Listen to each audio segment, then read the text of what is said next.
Rogan podcast. Check it out. The Joe Rogan Experience. Train by day, Joe Rogan podcast by night, all day. Hello, everybody. Brian Regan's here, ladies and gentlemen. Longtime friend slash stand-up comedian extraordinaire slash international man of mystery. That's how I look at you. Wow. I like that intro. When I'm working with people, I'm going to start asking them to go with that intro. Plus, you're the only comic I know that works outside of Vegas but lives in Vegas. Yes. For everybody else, it's the opposite. Right. Or they live in Vegas only because they want to work in Vegas, like a Carrot Top type individual. Yes, I do life and show business backwards. I want a long commute. I want to go to an airport and get on a plane and fly more than 1,000 miles away from my home and do my work. But you work everywhere, though. I mean, you work in do you work in Reno? Yeah, I'll do Reno. You'll do Reno. Yeah. You won't do Vegas.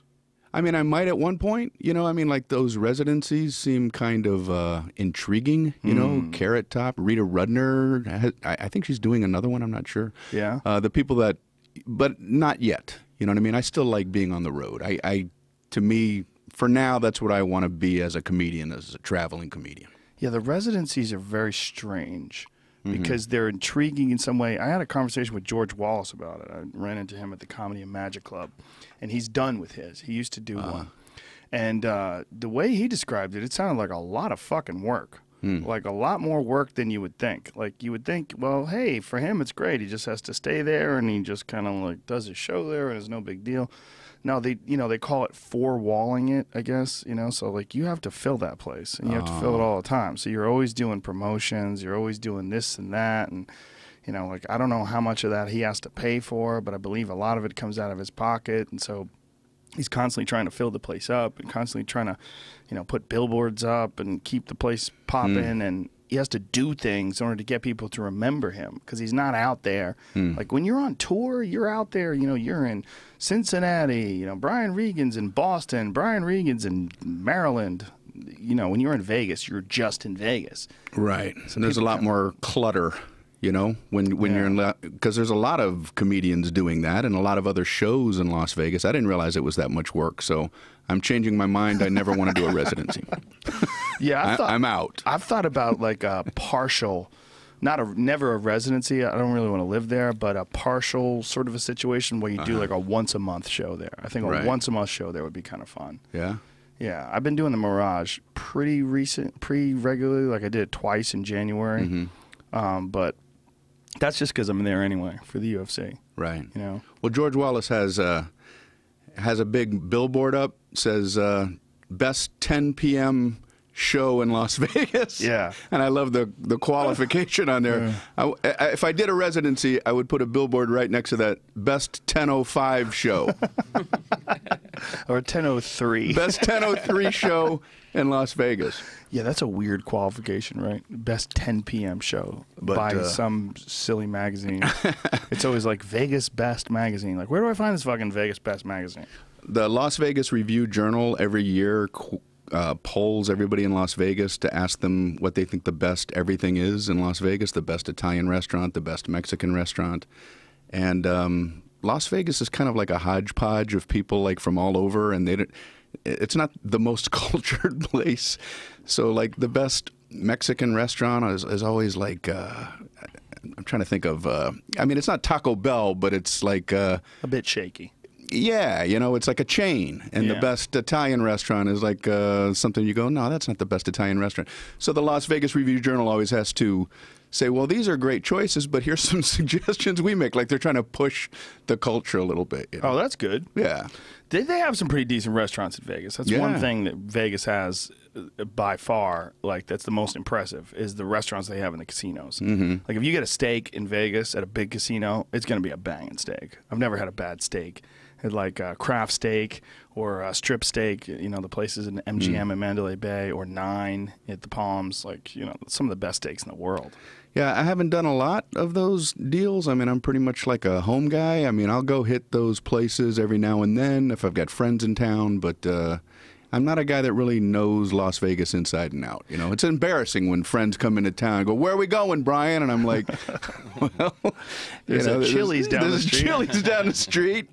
They got a happy hour there, and then we'll go get a draft somewhere." You know, yeah, I'm not that guy at all.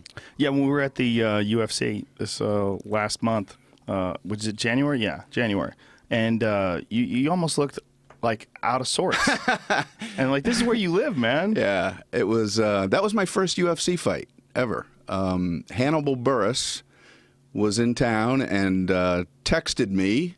You know, I had seen him out on the road 6 months ago or something like that, and said, "Hey, you want to go to the fight tonight?" And I've never been to a boxing match or a UFC fight. So I was like, sure, you know, it seemed like something fun to do. And I started Googling what boxing matches were in Las Vegas. I thought it was a boxing match that he invited me to. Oh, that's hilarious. So I couldn't find any boxing matches. I'm like, I don't know what fight he's talking about. And he said, well, just meet me at the will call window. It's at the MGM, right? Yeah. So I meet him at the will call window. He gets the tickets. He goes, let's go inside. I didn't know until we were walking in when I saw that cage. I didn't even know what I was walking into. I was like, oh, man, it's one of these deals. You know? It's one of these deals. Yeah, it's funny. Yeah, it was fun, though, man. It was really fun. It was so much different than what...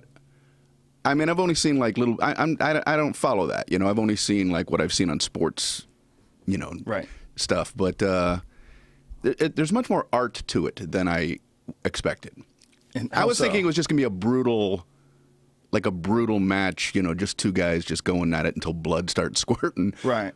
But it's actually, there's art and there's a science to it. You know, it's more interesting than I think somebody who's not a fan wouldn't realize that there's more to it than what they might think. Yeah, well, there's definitely a lot of technique to it. Yes. But the ultimate goal is the first part, the brutal stuff. Yes, but they don't just go out right at it. They have to figure there's a chess. It's chess and fighting. Yes. Yeah, that's a good way to describe it. Both of those things are going on. They're not just, the bell doesn't ring and they don't just start running at each other and just start pounding each other in the face. They're waiting. Sometimes it goes like that, and sometimes they're waiting and looking at each other and figuring out, well, what's this guy? Is this guy going to be on defense? Is he going to be on, you know what I mean? There's more mental stuff than I think people might think. I would like to watch it as someone, as a completely uninitiated, untrained person. I would like to see what that feels like, because I've been watching it so long, I kind of like have lost touch with what it must look like on the outside. But to see like a guy, I would like to sit down with you and watch it. You know, because I was nowhere near you. I was over by the commentator booth. But well, I was in Comedian Row, man. Yeah. You had, I got Tom Rhodes in there. Tom Rhodes, myself, Hannibal Buress, Russell was there. Russell Peters. Yeah. I mean, it was kind of cool. And I appreciate the tickets, man. Oh, no Thank problem, you. brother.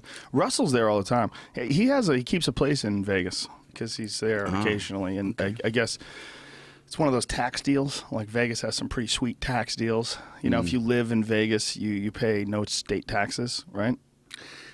Correct. So, like, for your income, that's pretty big. Yeah, when I moved from California to Nevada, I didn't do it for that reason, but it was certainly a nice byproduct, you know. It's weird when you think about it, because that's like a lot of money. You know, I think it's 10% of your income, right? Isn't it something nutty like that? What, state taxes? That, yeah. I don't know. You don't even know? It goes from 8 to 7, depending on where you live. 8 to 7 goes down? Usually around, I mean, it goes anywhere, we're up to 10, but average it's around 8. Is state income tax? State, yeah. Yeah, okay.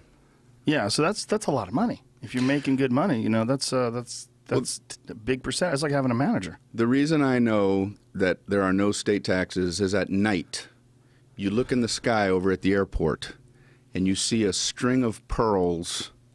There's about 15 little white lights. They're all airplanes, and they're all coming in, and they're landing and every one of those little white dots is filled with people, and all of their pockets are filled with money, and they're coming to leave it in Las Vegas. Yeah.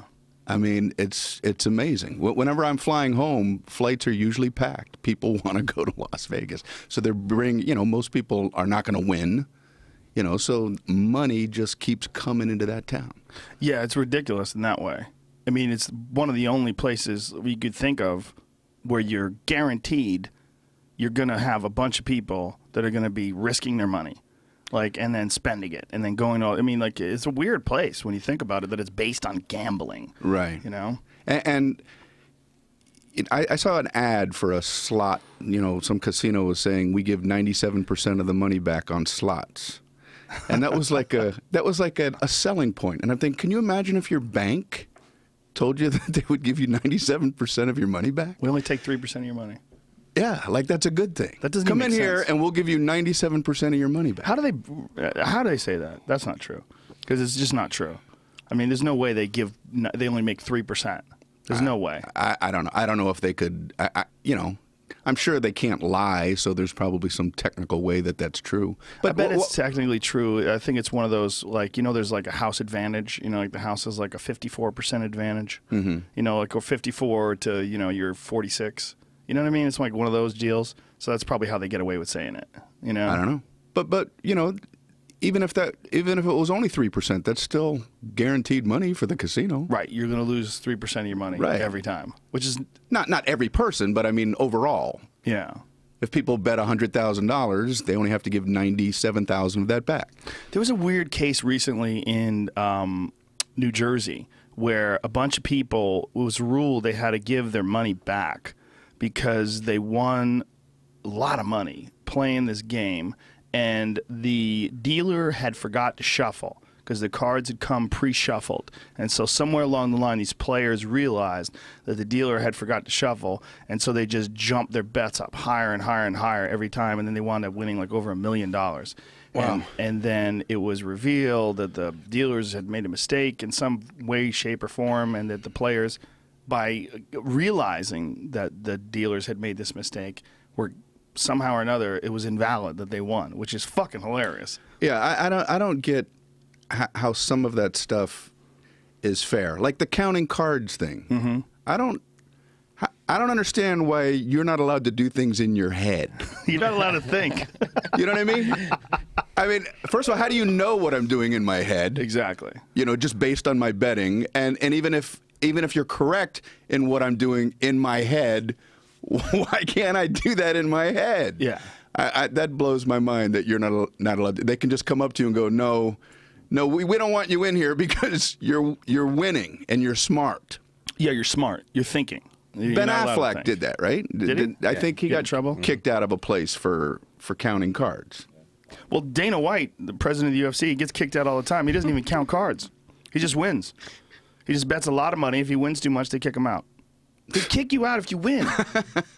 Like, wait a minute, if I lose, That's why you're there's cool no. with that. That's why there's no state income Yeah, tax. but that's also why those places are fucking gigantic. Yeah. You know, when you walk into, you know, whatever, the Venetian, you know, name a casino, and you see how opulent it is and how beautiful all the Right. decor, and that's a lot of money, man. They spend a lot of money on those fountains that you're passing. They're shooting water 100 feet into the sky. yeah, a yeah, beautiful show of wealth. I like watching occasionally. They'll have one of these, you know, TV shows where they show how people cheat at the casinos, and one I thought was pretty intriguing. The dealer was like at a blackjack table or something. The dealer was in on it with his friend who showed up, and his friend was a cheater. they were both cheaters. So his friend put a cup of black coffee down on the green felt, right? So the dealer, who's got a black chip or two in his hand, in the palm of his hand, puts his hand on the top of the cup like this and drops the black chips into the coffee cup and says, "You can't put that drink here," and hands it back to the guy. And the guy goes, "Oh, okay," and then takes his coffee cup back, bets $5, loses, wins, whatever, and then walks away. That's real cheating, though. That seems to be like No, cheating. of course. Yeah, that's outright cheating. Yeah, that's outright cheating. The counting thing being cheating is fucking ridiculous. It's like, what is Yes. the game? The game is there's 50, what is it, 52 cards? Yes. 52 cards. Okay, you got 52 cards. You're watching the cards that get dealt. They get all shuffled up, and you just do like a mathematical calculation of probability in your head. That seems to me to be like a thing that you should do all the time in life. Well, of course. Yeah, what are the odds if I run this red light? What are the odds I get hit by a car? Well, it's 3 in the morning. There's not as many people driving. It's probably... It's absurd. yeah, It's like going up to a golfer who just stitched a shot from the fairway and said, "Hey, you knew that was 148 yards." You thought about that. Yeah. You figured out that that was 148 yards away. You're not allowed to do that. You just have to guess. You hit it as hard as you should for 148 yards, and that's bullshit. Yeah, yeah. You're not allowed to be knowing that stuff. I mean, I've never been into gambling. I like gambling on sports. Like, I like gambling on fights, particularly. That's the only sport I really gamble on. I don't really know. If I gambled on a baseball game, it would just be like, who should I bet on? You know, Detroit? Okay, go. But it makes it exciting, you know? I really think it should be legal everywhere. I really do. I think gambling should be legal everywhere. But I think you should be able to count cards. I mean, I think if you're smart, you should be able to count cards. And if you can count cards, you're going to win. And that's the fatal flaw in the casino system. Like, you're going to win consistently. Well, I think what little I know about it, I don't know how to count cards, but what little I know about it, you have to be perfect. You can't make a mistake. You have to count every card. You got to know exactly what's going on. Yeah. And then you might end up with like a 1% or something advantage or 1.5% or something like that. It's you have that to be low? absolutely perfect. I would think, I'm guessing. I don't know the fact on that, but because it's already a pretty even game, blackjack. Yeah. You know? Yeah, it's pretty even as far as all those games go. They say that the games that like people really like are like craps and blackjack, because craps is just like fucking chaos. You know, you're just rolling those dice, and who the fuck know? You got to kind of know how to bet and when to bet and when you're feeling hot and when it's going your favor. I've only played craps a couple times. One time was there were a bunch of comedians in Las Vegas, including Drew Hastings. Okay. Drew Hastings he brought us over to the craps table, and he was going to show me how to play craps. And I'm standing next to him, and I bet on something that, what little I knew, I could tell that it lost, you know? You can tell. Sort of, right? I could you can tell. sort of tell. But the guy didn't do the stick thing to pull it. Like, he left it there. And I was, like, confused. So, like a moron, I yelled at the dealer, you know, to explain to him that he should be taking my money. Right. And I said, excuse me, hold on a second. And then I feel this pressure on my foot. Drew Hastings is stepping on the top of my foot, like, really hard. And he's trying to tell me to shut up. Well, what is... He knows what I'm doing, so he's, like, stepping on my foot, like, would you shut up? What was wrong with what you were doing?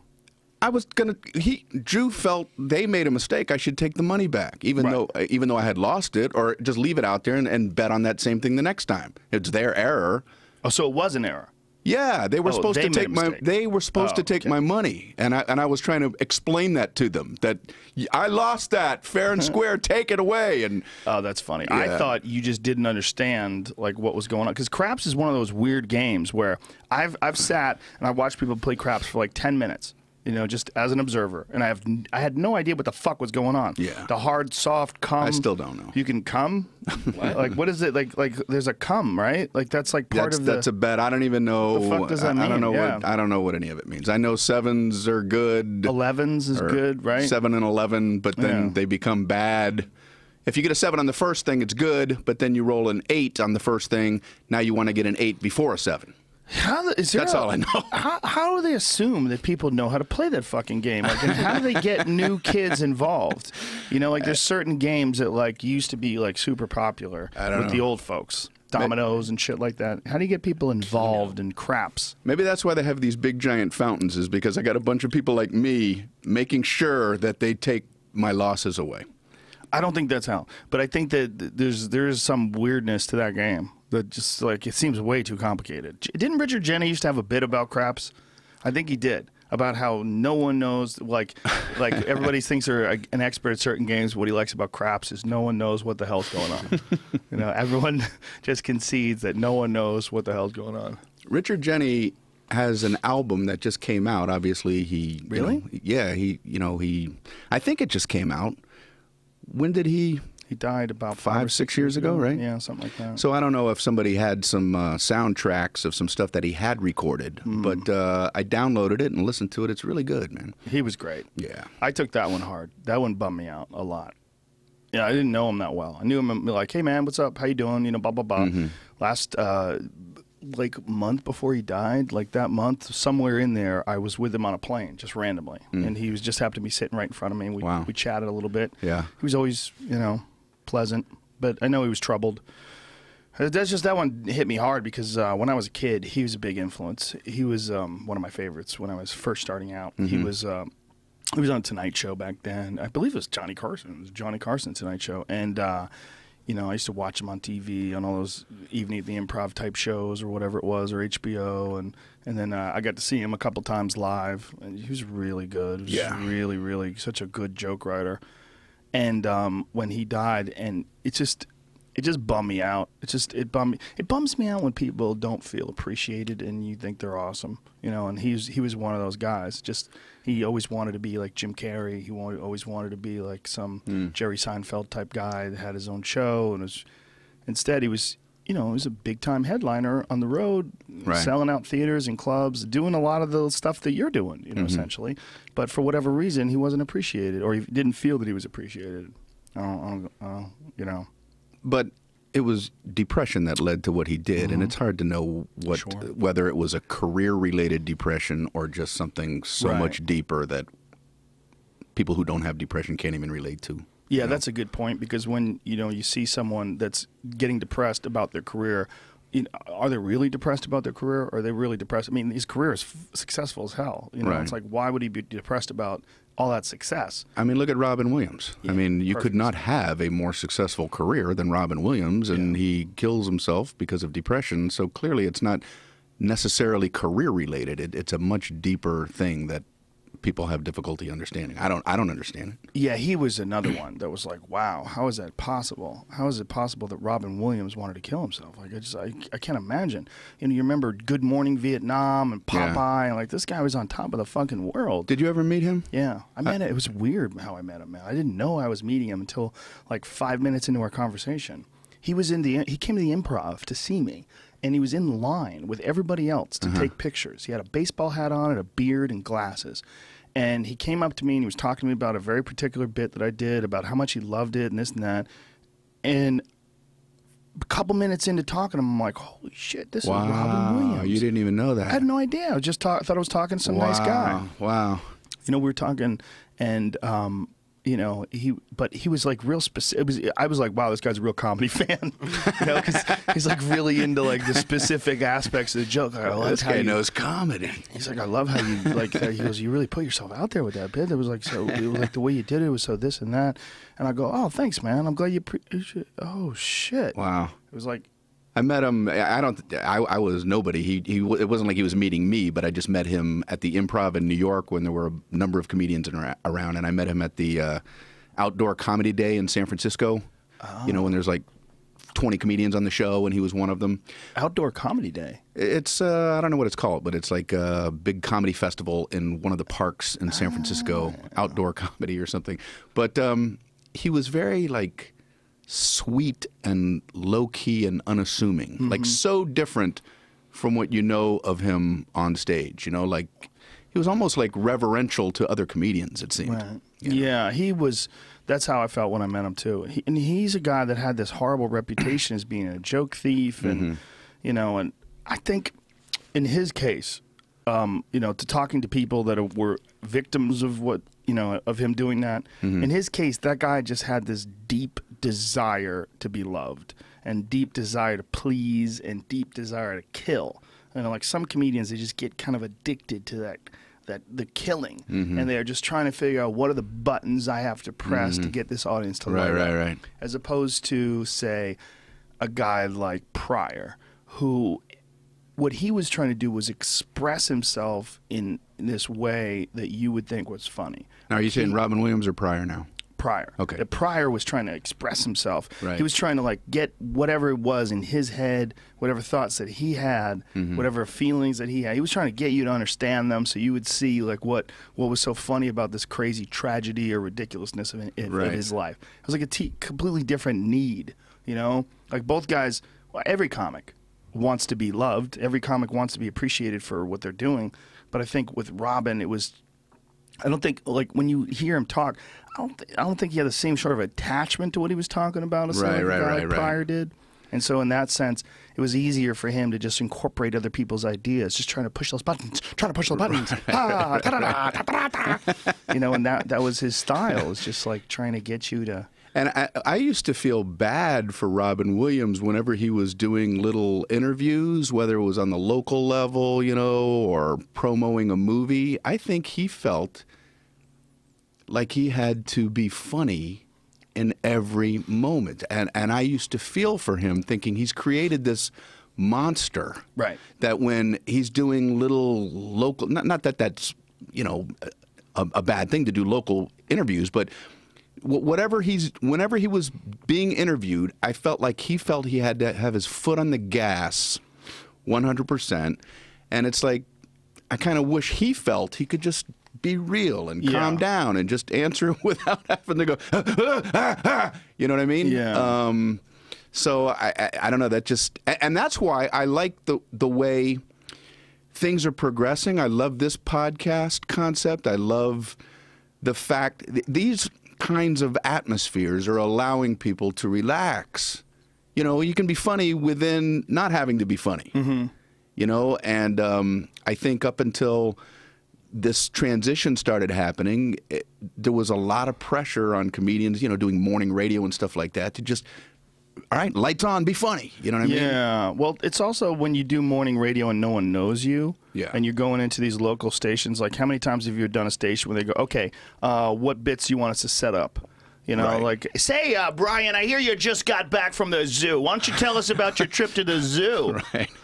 It was so forced. Yeah, it's fucking, man, I've been on, I was on one just a couple of years ago. It wasn't that long ago, where this fucking guy, man, this producer guy came back, and I would imagine what it would be like to be a young comic and to deal with this guy. So the guy comes back with a clipboard. He said, all right, the guys want to know what bits you want to set up, what topics you want to discuss. I go, dude, I'm not doing bits. He goes, he looked at me like, what do you plan on doing on the radio? I go, I guess we're going to talk. Is that okay? Have a conversation, you know, into like, these microphones? And he just rolls his eyes and walks out of the room, like in disgust. You're like, look at you, look at you, you silly bitch. You know, you're living in 1991. You're like, you have no idea what radio is these days. Like, and sometimes, I did a radio interview a long time ago, and you know, I was trying to play the game, and it's like I set the guy up on a bit, and it was just this old bit I used to do, saying I went through the Burger King drive-thru. I felt like an idiot. I ordered a cheeseburger. They said drive around. So I drove around for about a half an hour. All right, that's the joke. All right, so I'm in the radio station. The guy goes, I understand you like to go to fast food places, you know. It was like a Southern guy. So I said, yeah. I said, I went to Burger King the other day. I ordered a cheeseburger. And the guy said, drive around. And he went, ha, ha, we'll be back after this. And I'm like, wow, that's going to move a lot of tickets. There's a lot of good guys. That's going to sell a lot of tickets out there. There's a lot of good guys out there doing radio. There's a lot of good guys that are they're cool. They're happy to have you in there. They're happy to talk to you. But there's also a lot of shitheads that wish they were comedians. And there's a lot of shitheads that, like, they kind of like, they either wanted to be comedians, they didn't have the balls to do it, or they're judging comedians, like whatever it is. But you'll see them like trying to fuck with you while you're on the air. There's also some people that think that there's the only one way to get attention is through conflict. You get those guys too. I've been on those morning shows, and it's fucking, God, it's just like, but that's just what happens when you're out there on the road, when you're doing these local shows, trying to pump up your performances. And everybody has different skill sets, you know. That was never my skill set, you know. I'm not a go toe to toe kind of guy, and if I get into an atmosphere where I feel it's adversarial, or they're trying to, I don't know, push buttons or see if I can, you know, come back at like little lighthearted insults or whatever, I kind of shut down, you know. I mean, I just like to be a, you know, fairly decent guy, nice guy. I want to do my comedy, you know what I mean? I don't want to hurt anybody, and I don't want to be into those awkward situations. Well, some people live off that. Like, that's their whole thing. Their whole thing is conflict, constant conflict. They'll create artificial drama, like, hey, we're going to get into one of the. I had this one guy, like, we're going to have a fake fight about this guy. It was about Carlos Mencia. We're going to have a fake fight. I'm going to pretend that I'm taking his side, and I'm like, okay, well, let's see how this works. Go ahead. We're going to do a play. Yeah, exactly. Like, we're doing an improvised play. Just like, God. Yeah. It's just that whole genre was so limited. Like, the genre of radio itself is so dead. Like, when you have instant access to podcast on your car, like right from the car stereo, like right from the factory, which you're starting to see now with like Stitcher, and you're starting to see these integrated apps. And I know I'm pretty aware that there's quite a few other companies that are interested in getting into it. They're starting to prepare to integrate themselves with radios, and a lot of cars come with Wi-Fi in the car, like cellular Wi-Fi. Like, I've rented a Cadillac, one of those Escalades. Yeah. Loved it. Big fucking giant American monster. Really comfortable and handles really well, too. I was really impressed. The new one is pretty badass. But one of the things that was crazy was the guy was explaining to me that it has built-in cellular connection for Wi-Fi. So you could set up a Wi-Fi hotspot in your car. You could work from your back seat with your car acting as a Wi-Fi spot. So, like, if your kids are in the back seat, if it has a rear entertainment system, or if they have an iPad and they want to download apps or a movie or whatever, you can download it from your fucking car as you're driving. I don't. All this technology stuff, I'm starting to just get further and further away from understanding what's going on. You know, like flip phone. No. I've got an iPhone. I've got an iPhone, but Dave Attell and Ari Shaffir both have flip phones. No way. Yep. Wow. Ari just recently went back to a flip phone. I don't think Dave ever left. Well, the car I just got, the guy was explaining, but the phone becomes your radio through Bluetooth. Mm-hmm. I don't even know what that means. So easy. That's so easy. So I do that. So I get in my car and I'm driving off the lot, and then my radio starts ringing. Like, I don't know. It was my phone. It was my phone through the Bluetooth. Wait a minute. How long ago was this? Yesterday. This is yesterday? No. How long a few ago months ago. A few months ago, you didn't know? I don't know that what was going on. Your car can ring? No, I didn't. With Bluetooth? You're not that old, man. This is crazy. No, I figured out. My mom knows that. But I didn't know how to answer it. I didn't know how to, and I'm like. Just start yelling. Hello? That's what I did. I just opened a window. Whoever's trying to communicate with me, I'll meet you at the next red light. What did you do? I just kept. I was looking at the steering wheel, and I saw a little thing that had a button with a phone, like a phone icon. So I press that button, and I'm like saying hello. It felt weird. I'm like saying hello out loud in a car by myself. And then I hear somebody talking to me, and I'm like, God, this is strange, So I had a conversation out loud to somebody that wasn't there. Yeah, those Bluetooth microphones are getting pretty goddamn good now. Some cars, like the really like high-end cars, it almost sounds like you're talking to someone just on a regular handset. But I had an old one, man. It sounded like I was in the middle of like Madison Square Garden, and my phone was like 50 feet away, and I was screaming at it. That's what it sounded like. It would be horrible. Like, people, I'm going to record you so you could hear how bad you sound to me. Is it normal to you now? Like, do you use it every day, or do you still are scared of it when it rings? I've still only had like 2 or 3 phone calls that way through the car, because you're supposed to activate. I don't turn on the Bluetooth part on my phone. Sometimes I think of it and sometimes I don't. So usually I don't even have that on. But every once in a while I go, I'll turn that Bluetooth thing on in case I get a phone call. And I'll hope for a phone call, because it's like, now I'm ready. I know. Well, you have to pair it to your car. I picture you driving like a 1978 Seville, one of those big long ones, nice and slow, waving at everybody. No, it's one of them modern SUV deals. You drive a regular car? Yeah. Yeah, okay. Anti-lock brakes, the whole deal. Navigation system, you use that? I don't know. You use maps? MapQuest, print it out still. He doesn't print. No, he gets one of those goddamn draws it. Thomas guides. That's Remember why that I need book? red lights. That's why you stop and go, where is such and such? You know? Remember those Thomas guides where you have to fucking G2? You sank my battleship. You had to fucking go Right. down. Like people would tell you on the Thomas guide, like where the address was. Do you remember trip ticks where you go to trip away and they'd like print out your whole entire trip to like if you're going yeah. somewhere and you like turn the page, you're like I got 5 more pages left till I get there. I remember the first time I rented a car that had that GPS thing when it was first coming out. And it showed, like on a map while you were driving, it had like a little triangle which represented your car, right?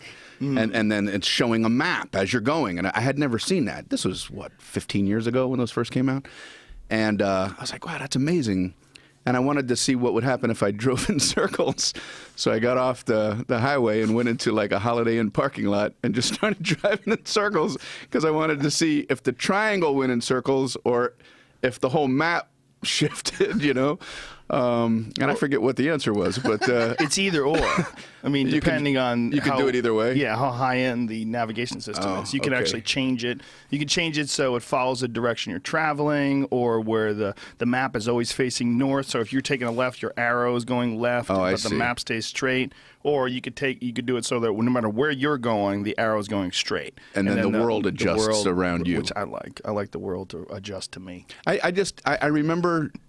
Yeah, right. I'm going that way. It's about me and my travel. And this world needs to factor in where my arrow is This going. planet needs to suck it. Yeah, some of them are really good, man. Like the Cadillac one that I just rented was amazing because the screen was a laptop. It's huge. The Cadillac navigation screen and the screen that's on the dashboard, the screen, like it's not a dashboard anymore. Like it's an LCD screen. So like all the different shit, like your tach and your speedometer, it's not real. They're virtual. So it's all flat screen, and you're looking at like a digital image of a speedometer that shows you, like it looks like a circular analog speedometer, Right. And it goes like you could see the dial moving, but it's not. It's all digital. Yeah, a lot of cars are doing that now. Pretty hard to fuck with like Waze though. You know, I don't know if you use Waze. Oh yeah, at all. Waze is great. I mean, that's saved me so many like, oh shit, there's a cop ahead. Well, Tony and I rented when we were up in Portland. We rented this Cadillac, and talking to the Cadillac, I would start screaming at it, "You fucking bitch!" You know what I'm saying? Like, there's a button like "Take me to Helium Comedy Club." It didn't know. OnStar. It didn't know what the fuck to do. But I go, check this out. Navigate to Helium Comedy Club. I just press Siri, and Siri goes, "Navigating to Helium Comedy Club." Bitch, you're the best. Wow. And I'd throw my phone down and I just listen to the phone. Like, fuck this navigation system in the car. They're just not as good. I want to try Apple Play, which is where it pretty much just takes your Apple screen on the GPS. So you have all the like Spotify or whatever you have on your phone. What is that? It's called Apple Play. It's in some cars already. You could also do like I'm thinking about getting I have like an old Ford Edge, and they take out the screen and they put in like an iPad in it. So then it's just an iPad. Ooh, who's doing that? A lot of car places are doing that nowadays. Really? Like those custom car places, they just throw an iPad. That's way better. Yeah. But Way what better. about the? You mean separate from where the speedometer and all that stuff and the Right. gas gauge? The middle part, like the middle part see where the navigation is. Yeah, like mine I is see. got 2008, and the thing in there is just so outdated and stuff, so it's pointless to even have Yeah. it. So they just take that out, put an iPad in there with like 3G or 4T LTE or whatever, and so you have internet, you can make hotspots. You also have an iPad in there. That's way better. Way better. The Yeah. problem is a lot of those things, they have a lot of shit integrated into those screens. Like they have like your Mileage heat and stuff, yeah. No, your like your like the temperature of the car and air conditioning and all that jazz. Like all of it is integrated into the screen. Use of the phone, Bluetooth, this, that, the other thing. Like They have these adapters now for like cars, so like a lot of like mine has like my health reports are all built into my stereo, so we're like health reports. It's like you're dead, bitch. Yeah, no, You're not good. You look green. right. where it tells you need like As you're I driving. don't know that I want a health Like, report you look like constantly. shit, son. you got AIDS. Turn left. How much? Did you sleep a minute last night? Is this real? How much cocaine? What? Crazy. Yeah, it just takes your blood from the steering wheel. Yeah. It gives you a little pinprick. That's coming, right? Like Fuck when yeah. you're grabbing on the steering wheel, it should have your heart rate already like displayed, Yeah. or your all the Well, they're going to be vitals. able to give you. They're going to be able to give you a scan with an app. You know, like for sure, there's going to be able to have an app where you could scan someone and find out what's wrong with them. I mean, it's not going to happen tomorrow, but it'll probably happen within a decade. There'll probably be something you have to wear. You know, like people wear those Fitbits, those wrist things, and the wrist things tell you like how much you slept. Like they'll tell you your sleep cycle. Like people are really into those, man. Finding out how deep they slept and how much REM sleep you got. Yeah, and those things are pretty slick because they show up on your, you know, your computer. You can like read the readouts. Like this week, I've been getting much more sleep, and my heart rate is lower, and this is that, and my fitness level, my body fat, all that jazz. You can add all that stuff in, and you know, you look at like your life. It's like you can look at your body, like the health of your body, like you would look at the, you know, analysis of a car. Like when they plug a car into a computer now, if you go to get a tune-up. A lot of these newer cars, everything is done by computer. So they're doing everything. They're checking your smog. They're checking the way the engine works. All that shit is just being analyzed by a computer. You you talked about the Cadillac Escalade. I had one of those as my previous car, and somehow I, on my email I would be sent a monthly status report of my car, like if a tire was low on pressure or something like that. It would come in an email. How about tell me now? How about not email I me? thought that was amazing, though. That is pretty cool. You know, it seems like technology, things get easier to use, like more user friendly, and then they go to another level where they get more challenging again. You know, like when computers first came out, you couldn't work a computer unless you took a computer class and figured out how to work those deals. And then they became user-friendly, where they're very visual and you just click, click, click, click, click.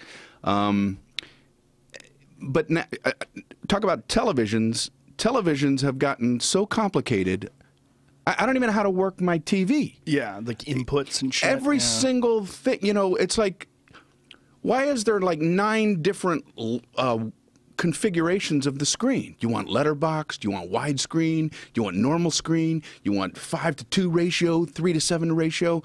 I don't even know. Why isn't there just one thing? Right. Why don't you just plug the TV in and it comes on? You know why? Because there's a lot of people that are real tech geeks. They love that shit. Like when they do that CES show in Vegas. Have you ever gone to that? No. You need to go to that. You want to blow your fucking brains out? I don't need to go to that. I need to not go to that. Well, it's fascinating. It's fascinating to see like all the gadgets that they're working on. Like one of the podcast sponsors. What is that? Jamie, pull that up if you can. That one thing that won the CES Best Show, Smart Things. It's one of the sponsors for this podcast, and it allows you to do everything from your phone. Turn your lights on, change your heat. It's fucking crazy. You do it from your phone when you're not even there. I have something like that. Smartthings.com. This is one CES best new whatever the fuck it is, best app, just some badass award. Yeah, it's pretty slick. Yeah, we're in the future right here. Man. This podcast is in the future. Like if I asked you to put something up here, you would just put it up? Yeah, dude, we're in HD too. Can you put a See that TriCaster? That thing crashes every 10 shows. It's powerful.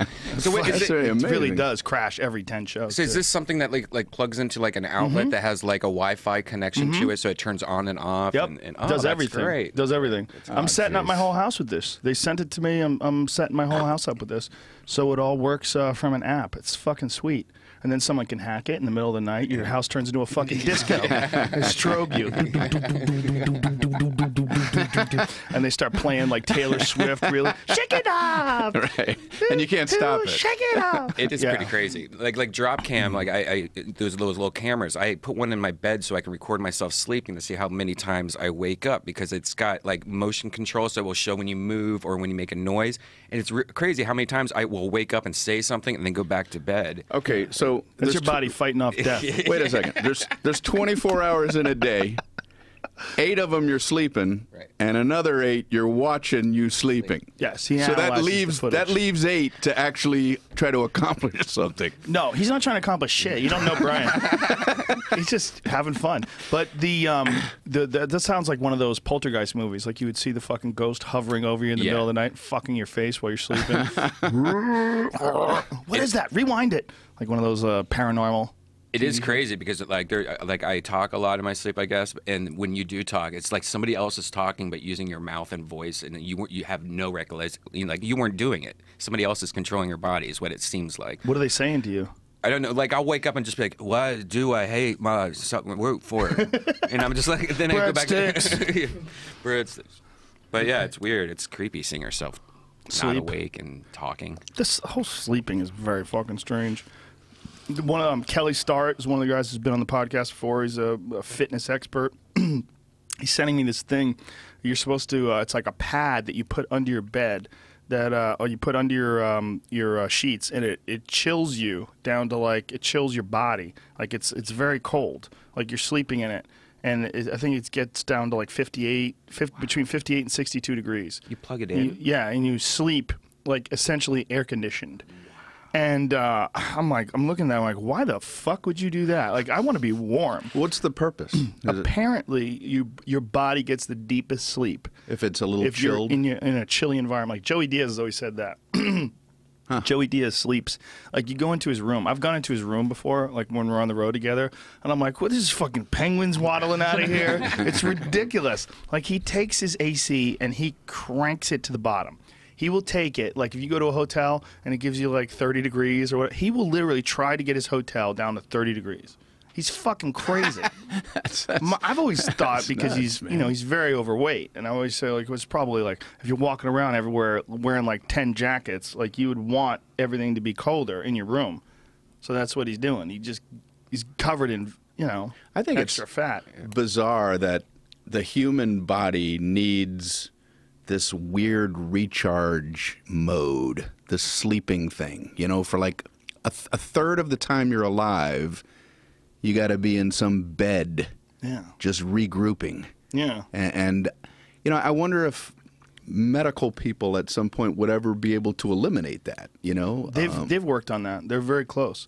There's actually some various work that's been done on creating some sort of a pill that makes it like where your body completely resets and you don't need it anymore.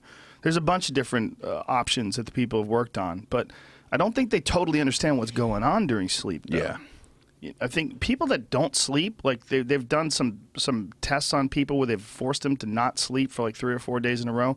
You become psychotic. Mm-hmm. You start seeing shit, you hallucinate, you become completely out of it. But that's what you're doing when you're sleeping.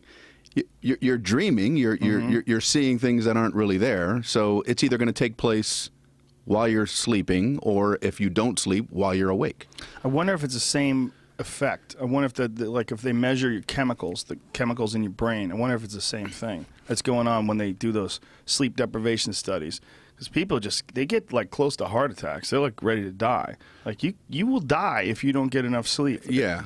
I just wonder what the I'm sure there are dream experts who work on this, but I'm fascinated with what's going on when someone's dreaming. What is the purpose of the dream, and what is it what is it helping you with when you're awake? If you have a dream that has anxiety in it, or if you have a dream where you're being chased, or any of these typical dreams that people have. I just wonder what is that. What is the purpose of that? Your brain and your body is doing that for a reason. Well, I have work-related dreams sometimes. I do too. Those work-related dreams are almost always related to actual concerns that I have in real life. Like I'll have work-related dreams that I'll like forget my material, and it might be because I haven't been working. Like I took a week off or something like that. And although I know like externally, I know like, or I shouldn't say externally, like I know consciously that like if I'm going to do a show, like say on Friday, and I haven't worked for a week or so, I'll do a few tune-up shows. I'll do a show on Wednesday or a show on Thursday. I'll go over my material, listen to recordings, but my brain doesn't trust that I'm actually going to do that. So if I haven't worked for a week, my brain will like, dude, you don't even remember your new shit. If you were on stage, a bunch of people paid to see you. You don't even remember this new shit you're working on. And in my brain, I'm like, I remember my new shit. Stop. I got it written down. I got recordings. But your brain doesn't want to hear that. Your brain's like, listen, fucker, you better stay on the ball constantly. Any little weird thing that you might have in the back of your head that could possibly go wrong, that'll be brought to the forefront while you're sleeping for some reason. I have a lot of dreams about shows, but they're always pre-show. They're never me on stage. It's always assessing assessing the situation. It's always looking at the crowd, looking at how the tables are set up, looking at the lighting, and it's all I don't know why. I don't know why those are the dreams. I never hit the stage in the dreams. How many dreams do you have of pre-show? I've probably had, I don't know, 100 in my life. Really? Wow. That's strange. And they're all pre-show, walking around while the other guy's on stage and peeking out the side and trying to see if people are focused. And yet, in real life, I don't really have that anxiety. I mean, you know what I mean? It's not part of maybe a little bit, but not to the degree that it happens in my dreams.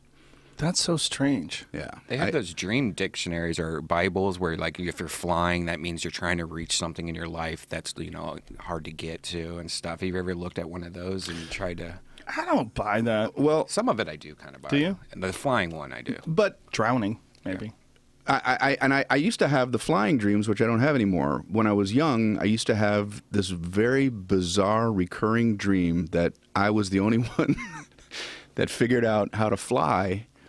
And it was all about, no. It was a very gentle flight. It was trusting a gentle breeze. It's so bizarre. I was the only one that knew. It could be like a 3-4 mile an hour breeze. I knew how to face it and trust it. I had to lean forward into it and then just lift my feet. And then I would just start kind of going up like a balloon, very gently. And everybody would go, what the hell is going on here? So strange. But I was the only one that knew how to do it, like no one else could figure it out. But it was a trusting. I had to trust that I could do it. That's so strange. What a bizarre dream. Yeah, I gotta always trust had it. I always had the flying one, but it was always very violent, trying to do the trying to old, stay up like, there. Yeah, trying to do the bird flapping wing type thing. Yeah.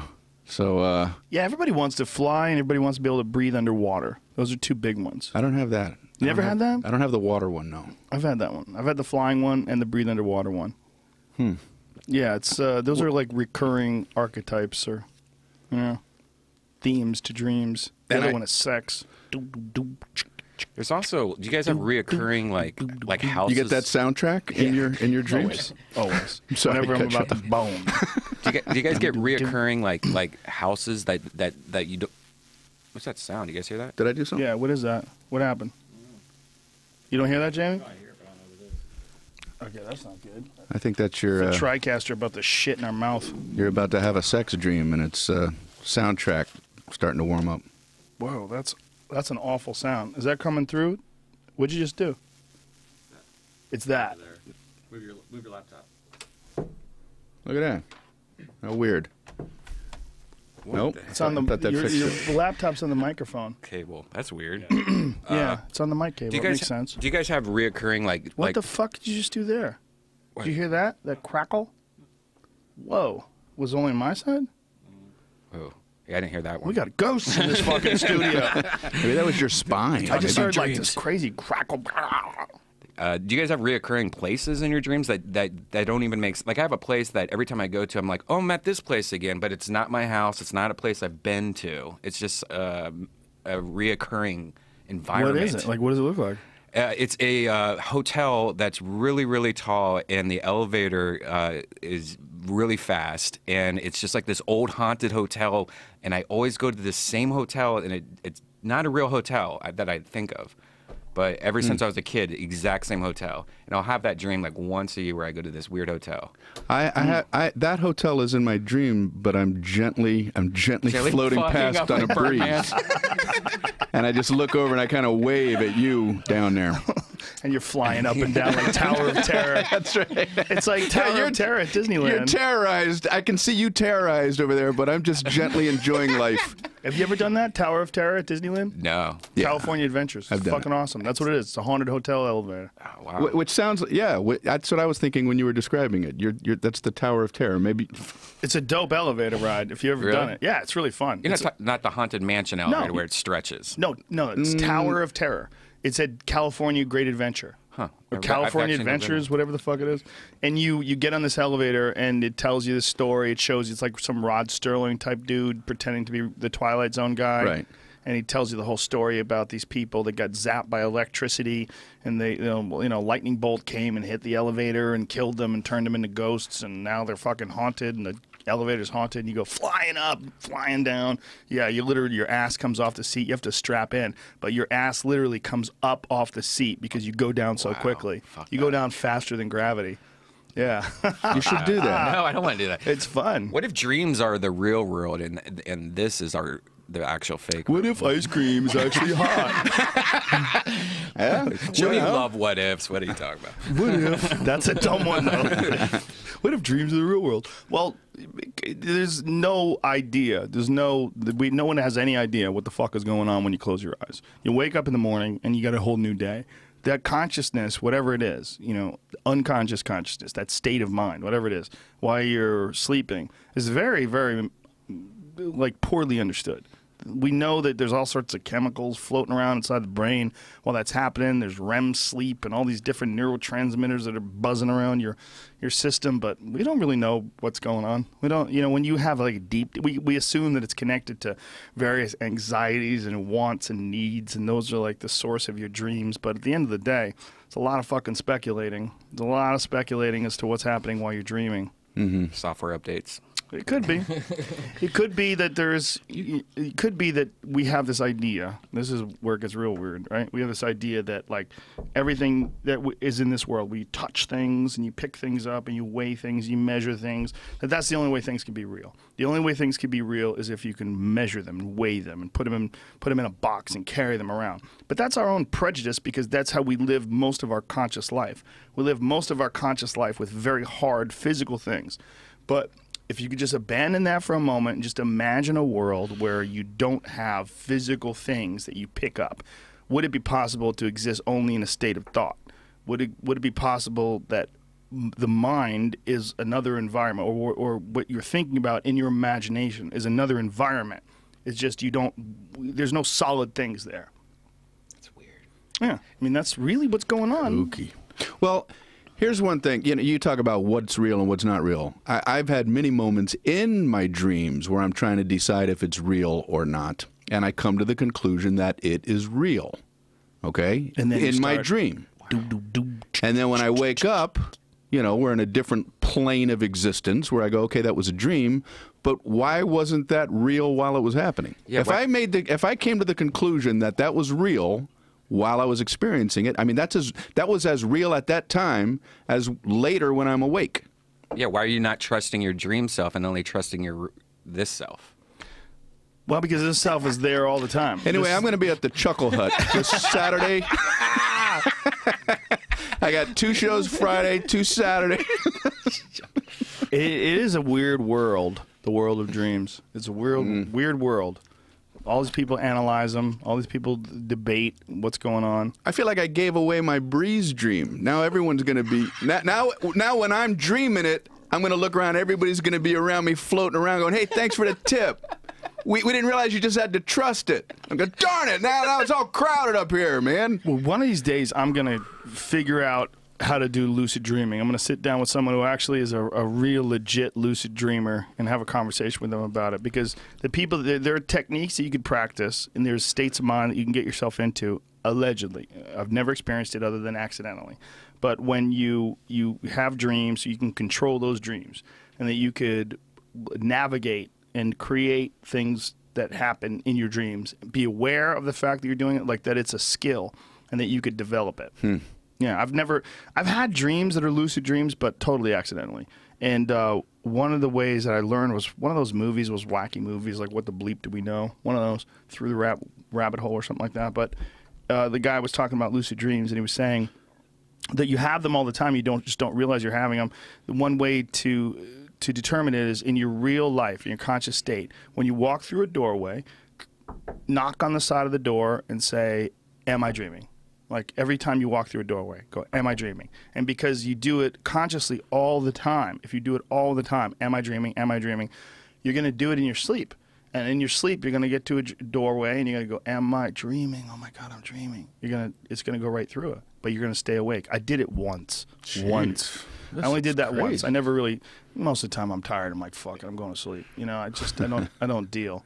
But if you're one of those people that practices it on a daily basis, apparently you can get really good at it. And you can make all sorts of crazy things happen. You live in like these wild sex orgy dreams where you could do whatever you want. You fly around, you live in space, you hang out with robots, you do whatever the fuck you want. I want to get in an orgy with robots. Well, there's enough people talking about lucid dreaming that it's not bullshit. I mean, there's Freddie does it. Freddie Lockhart. Does he? Yeah, he reads all the books and he practices it all the time. I remember talking to somebody years ago who said she could astral project. I don't know if I'm pronouncing that right. A-S-T-R-A-L. Squirt from the butt. Astral project. Yes. She'd say, "Excuse me, I have to go astral project. I'll be back in a couple minutes." No, this was the right word. maybe I got it wrong. No, she said she would go somewhere astral. in her Okay. head, but like leave her physical body, and she'd be above her body and go somewhere else and be aware of it, and then she could come back into her body. Was this while she was awake or sleeping? No, I think it was while she was awake. Schizophrenic? Maybe that was it. It's probably similar as to a lucid dream. You know, you're creating this artificial reality, or maybe, look, you're seeing things, right? I mean, just because you can't, again, put those things on a scale and weigh them and measure them doesn't mean you're not having that actual experience. So when you're closing your eyes, you're meditating, and you project yourself above your body, I mean, who knows what the fuck is really going on? Obviously, we think that you're just imagining shit, and the shit that you're imagining is not real. But it might very well be that we're just so enamored by this state of things being solid that we don't think that unless you could touch something and feel it and put it on a scale and measure it with a tape ruler, it's not real. I'm interested in the concept, too, that most things are a facade. Like we're enjoying or experiencing something that isn't there. When we watch a football game on a big screen TV, those football players aren't there. They're at another location, but we are experiencing it as if we were there. You talked about the car and the fake gauges. You know, you're looking at a facade, and you get right down to human beings. I mean, we have the skin and muscles and eyes, but like right past that is this bizarre skull and muscle thing. And so, what is you know what I mean? We're looking at a facade that we're comfortable with, but what is an inch beyond that? It's a scary, scary thing, but I think we need facades that we can be comfortable with to be able to experience life in a way that isn't scary. Yeah, like I think about you, Brian Regan. I know you, I know your personality, but deep into your head, there's this bunch of weird synapses that are firing, and your life experiences is all like manifesting itself in your actions and in your behavior, and it's a very weird thing to be a person. Very, very weird thing. Yeah, but that's a really good way of looking at it. It's like you're projecting it. That's why it weirds us out whenever someone like does weird shit with their face. You know, like whenever someone gets their lips done or gets their cheeks puffed up with that weird shit that they do. Right. Man, that freaks me out. That freaks me out more than almost anything. When people get stuff put in their face and they're like, it's like, what do you know, you're confusing me.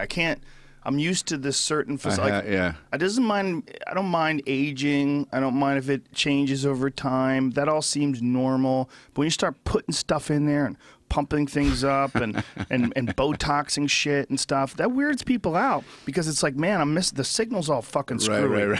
Right. It's like if you can't have the normal facial reactions to express the proper emotions, the signals are getting all crossed. That is a weird one when they have the rubber in their face and their face doesn't move right. Like I remember we were at the Brea Improv and Joan Rivers, rest her soul, was on television. She had a reality show with her and her daughter. And it was me and Joey and Ari, and we were barbecued. We were way too high to be watching the Joan Rivers thing. And I was freaking out about her face. I was like looking at this weird frozen kabuki mask thing that is her field of expression. You know, it was just very bizarre. Like everything was like pushed up and filled and frozen. It just wasn't moving right. And it was like, oh my God, like it's way better to be old than to be that. Well, I contest that in the sense that people want to do things to make themselves feel better, and sometimes they feel if they look better, they're going to feel better. Nobody questions somebody when they comb their hair or brush their hair or wear contacts instead of glasses or shave their beard. You know, those are things that, you know, could be considered selfish and vain. But, Shaving your beard? well, I mean, you know, like trimming it, I mean. You know, and some people will go to extra extremes and want to put stuff in their face, and it makes them feel better. I agree with you. It could look kind of strange, but if it makes them feel better, hey, you know, free will. Well, it is nice to feel better. That's true. But when you see someone and their face is no longer a human face, it's like a weird mask, a frozen mask that doesn't communicate right. It's just it gives you a creepy feeling. Like the signals are all wrong. Like if you talk to someone and you talk to like a really old person and there's lines all over their face and you're talking to them, you realize, wow, this guy has lived 90 years on this planet. Like you could see it in his face. Mm-hmm. But if you talk to that same guy and he's this frozen mask with silicone on his lips, and it's like everything, like it's fucking strange because you're not getting in there. You're not seeing it. It's like you're talking to him through a really thickly tinted window. Like I could see there's a person in there and they're talking to me, but I'm not exactly sure what kind of expressions they're making. You know? Yeah. You know there's a weird thing that people do when they shut off the expressions of their face. It can't fucking move it around anymore. You ever see someone, they have like, they're Like super. Travolta. Well, he's not, is he fucked up? Yeah, his his face looks pretty worked on. Well, maybe. He's old. I mean, it's not that. I don't know. He doesn't Joan Rivers it. Did you hear the thing recently? Like this was like a day before the Oscars that he was at a gym at 3 a.m. in Hollywood, and this guy was working out, and then Travolta just comes up and just like introduces like, "Hey, how's it going? I'm John. How's it going?" It wasn't a week before. It was a long time ago. Oh, it was? Yeah, it was a story that went around. It was like a non-story. It's like, what did he do? He said hi to a guy in the morning. So who knows what he really did? That guy. We're taking that guy's word for it. He's probably trying to get his dick sucked. You're right. Probably. It's probably what he does. You know, 3 o'clock in the morning. You never know. Maybe it's like rest stops. Like that's where gay dudes meet to try to hook it. Equinox. Yeah. You never know. You never know. But So is that what the gist of the story was? That he was trying to hit on a guy? The guy said that it was really awkward because at 3 a.m. this guy just comes up to him and like holds out his hand, starts like introducing himself, and the guy was like, you know, I felt what he was doing, but I was. well, I read the story. Yeah. It was. I mean, the guy was just saying that it was odd to talk to John, but it's a non-story. The guy said a guy said hi. I mean, Right. It could be you. Yeah, Brian Redband came into the fucking Equinox 3 o'clock in the morning. He was weirded out to me and it's fucking real strange. You know, okay, let's print a story. Imagine if it was a story, it became a story every time you said hi to someone at the gym. You know what? It is. Every celebrity encounter is a story, not necessarily something that, you know, gets into the media. But I remember living in New York and taking a train out to Chuckles in Mineola, I think. Yeah. And they put you in a place where they put you in a cab. You know, it's like 5 people have to share a cab from the train station to the town. So there's, 3 people, I guess. So we're in the cab, and the guy goes, so where you headed? And I said, I'm going to Chuckles. And they, oh, you a comedian? Yeah. You know, you get into that awkward conversation. And so this cab driver says, I had Roseanne Barr in the car. And I remember driving by, and she was looking out the window, and she was intrigued by a mailbox that she saw in front of one of the houses. And, you know, so there's like a nothing story. But I'm thinking, Roseanne Barr doesn't remember this story. Yeah. But this guy, that's his Roseanne Arnold now, but, I mean, that's his story. So, like, if anybody gets into an elevator with a celebrity, they will tell that story for the rest of their life. The celebrity is not going to remember that particular elevator ride, but if you happen to be in an elevator one time in your life with Paul Newman, anytime that's Paul Newman's mentioned, that's your story. And it's weird that every encounter is a story to somebody. You know? I had a story that I talked about on the podcast because a guy in an elevator. Me and my friend Eddie were in an elevator, and some guy was in the elevator, and apparently when the guy left the elevator, he said, take it easy or something like that, and we didn't respond. You know, or if I did respond, he didn't hear me. I don't know what happened. But he wrote this long, crazy post on this message board about what a douchebag I am. Damn. I mean, it was like, hey, what's up? So get in the elevator. Right. The guy left, and you know, and I thought that was it. There was a guy in an elevator, and that was it. But in his mind, he was slighted, like in some strange way, which is. If someone says hi to me, I always say hi. I'm not the type of person that says, take it easy. I'll say, yeah, take it easy. You know, always. Always trying to be cordial. I'm just not that guy. Right. So reading this like artificial creation in this guy's mind, like, Right. and then he apologized for it. And then it got really weird. Like, you know, like he got called out on it. And so that, like. So you responded in a Fuck way, yeah. and then he apologized. It was a message board that I go to, so it was Right. like really strange. I was like, "What are you talking about?"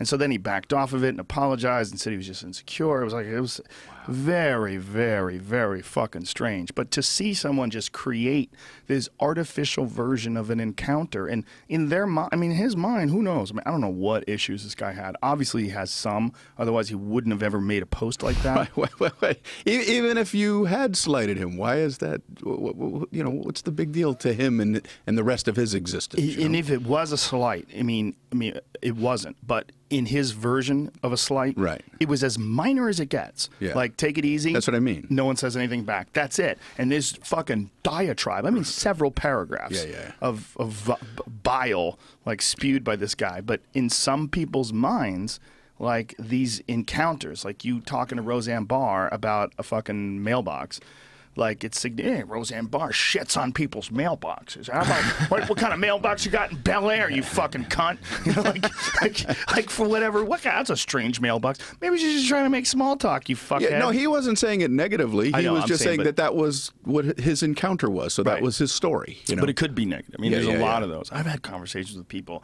I always when I get in limos, I always ask, who's the biggest shithead you ever had to drive around? It's always the Do that same all the three time. people, There's a too. few. There's a few people where we've done that a bunch of times. And we hear that, can't believe it's him again. Smoke and fire. Yeah. There's definitely that. Well, everybody should get one pass. You know what I mean? Like everybody's gonna have a bad thing or something that's confused. But if it's a recurring thing, then there's probably some truth to it. Absolutely. I was in an elevator one time with a guy, and he recognized me as a comedian, and he wanted to do one of my bits to me.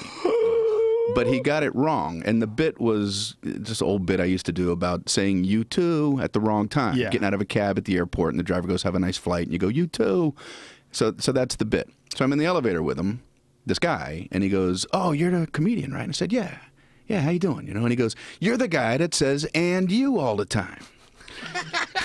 So I'm not going to call him out on it. I'm honored he even knows who I am. So I'm not going to embarrass him. I said, "Yeah, that's me. That's me." And he goes, "Yeah." He goes, "I do that all the time. I'm always saying 'and you' at the wrong time." And now I'm like, no, I should have corrected the guy. You know what I mean? And he goes, "Yeah, there's probably not a day goes by that I don't yell 'and you.'" And I'm thinking, this is getting off the tracks. So the elevator door opens. It's in a casino with a bunch of people, and we walk off the elevator. I'm going one way, and he goes the other way. So he starts yelling to me, thinking it's going to be funny, what he thinks is my bit. In a casino, now with hundreds of people, and he's going, "And you! And you!" Oh, God. And I'm thinking, I'm the only guy here who knows what this guy's talking about, and I don't know what he's talking about. It was very, very strange.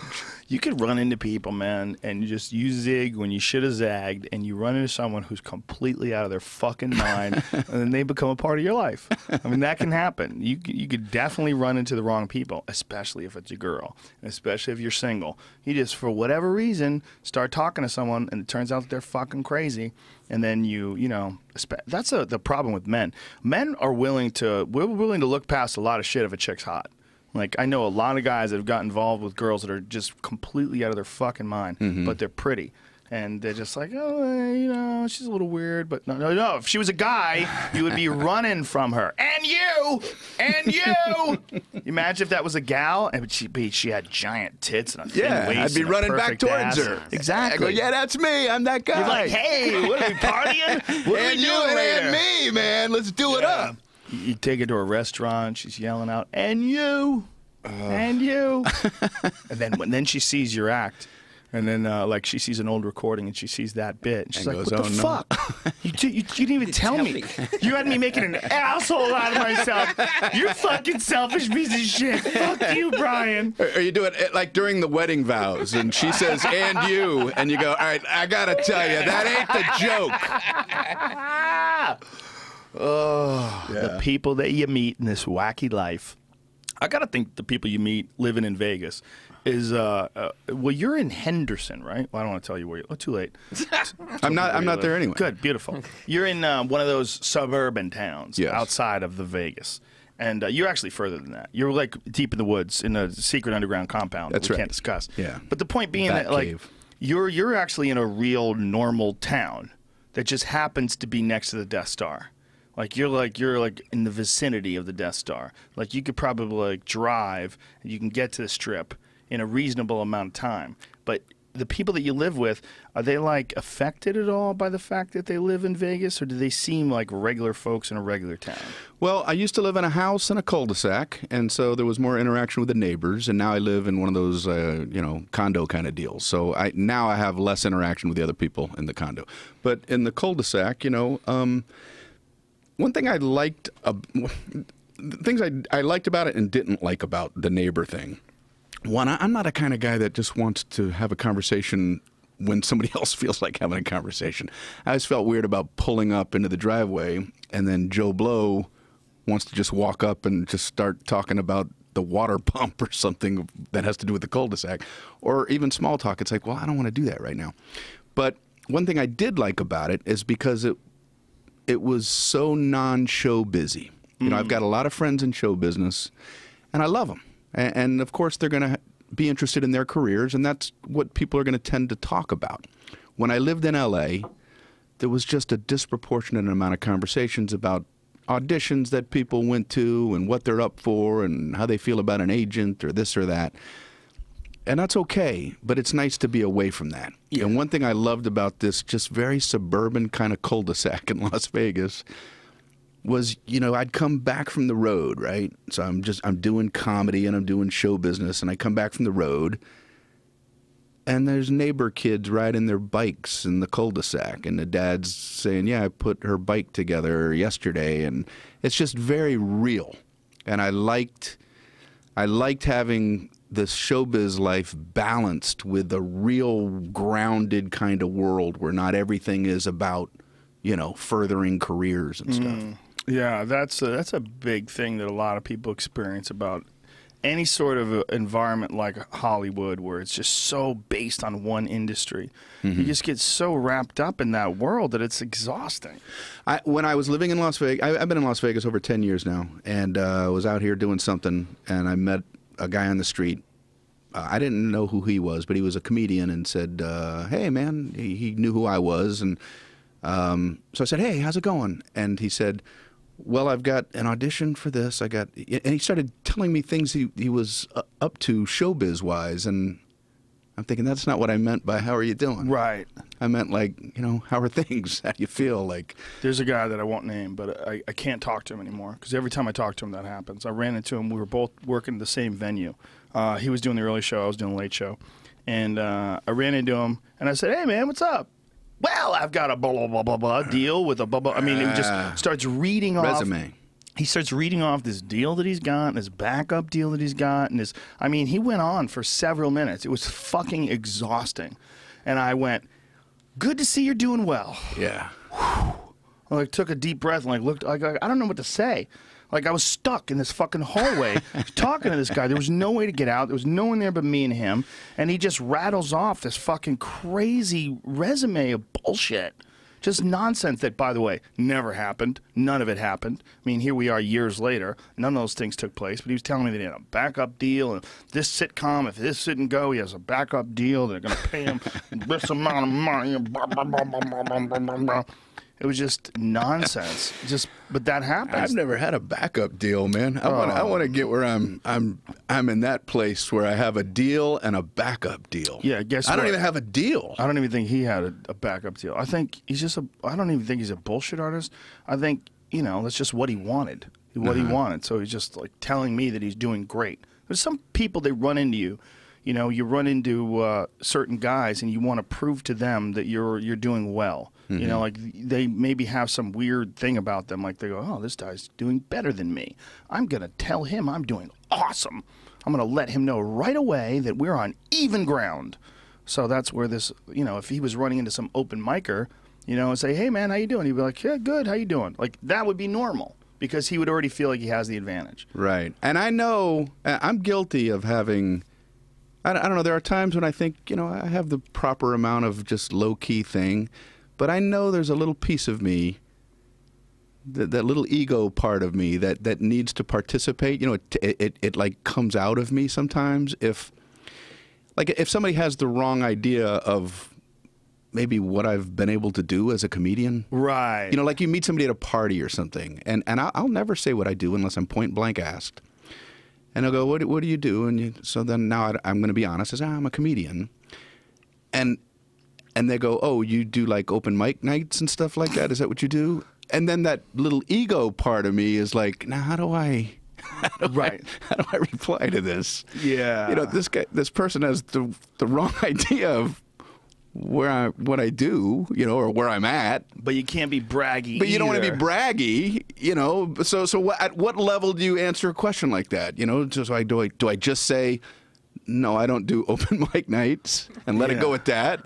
Or do I, you know, throw something out there that I've accomplished? Well, I used to. You could say maybe I used to do open mic nights. There you go. Yeah, I had this guy I ran into this guy at a fucking gun store in all places. And the first words that I said to this guy, I never met him before. His first words, he goes, hey, you're Joe Rogan, right? I go, yeah. He goes, how's your career doing? That's his first words. I go, it's good. He goes, you're not doing that Fear Factor show, huh? Like, puts me in the defensive. I go, nope. And he goes, tough business. Good luck. I'm like, whoa. Like, but it was so douchey. The way he was doing it, it was so douchey. Those were the only words I said. I'm like, all right. And like literally, it ended right there.